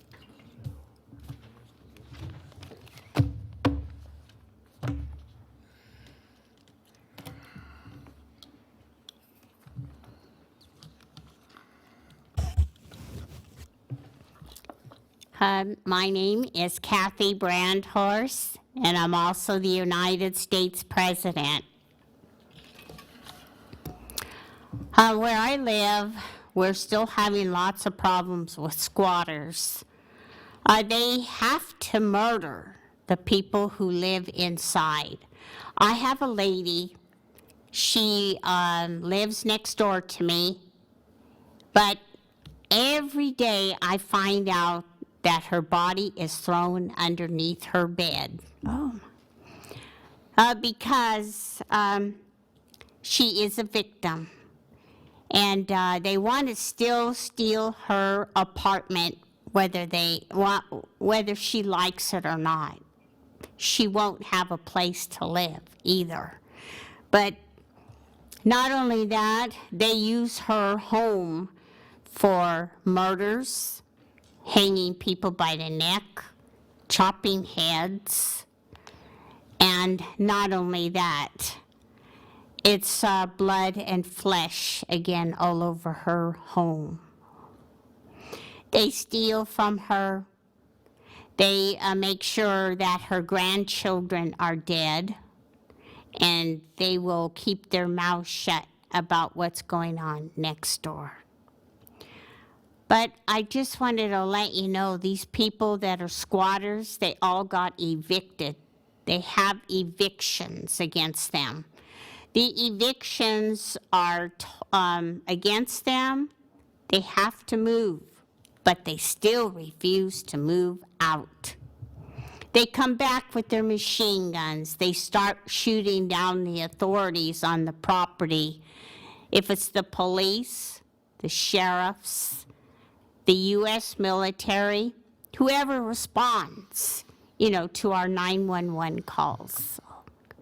It's also the highway patrol. They never have a chance on the property because, remember, after being evicted, they come out with their machine guns and open fire. So they are waiting for the authorities to show up on the property. There's also a shooting that took place. They shot off his face completely just to steal his apartment. Because after they were evicted at another place, they want a place for nothing. So they steal his apartment by shooting his face off. So he doesn't have a place to live, but he comes back on the property and he says, "Oh, I think I live in number 2." He doesn't remember. Thank you. So seeing any other public comment, Madam Secretary? We have no further public comment. Seeing no further public comment, we stand adjourned.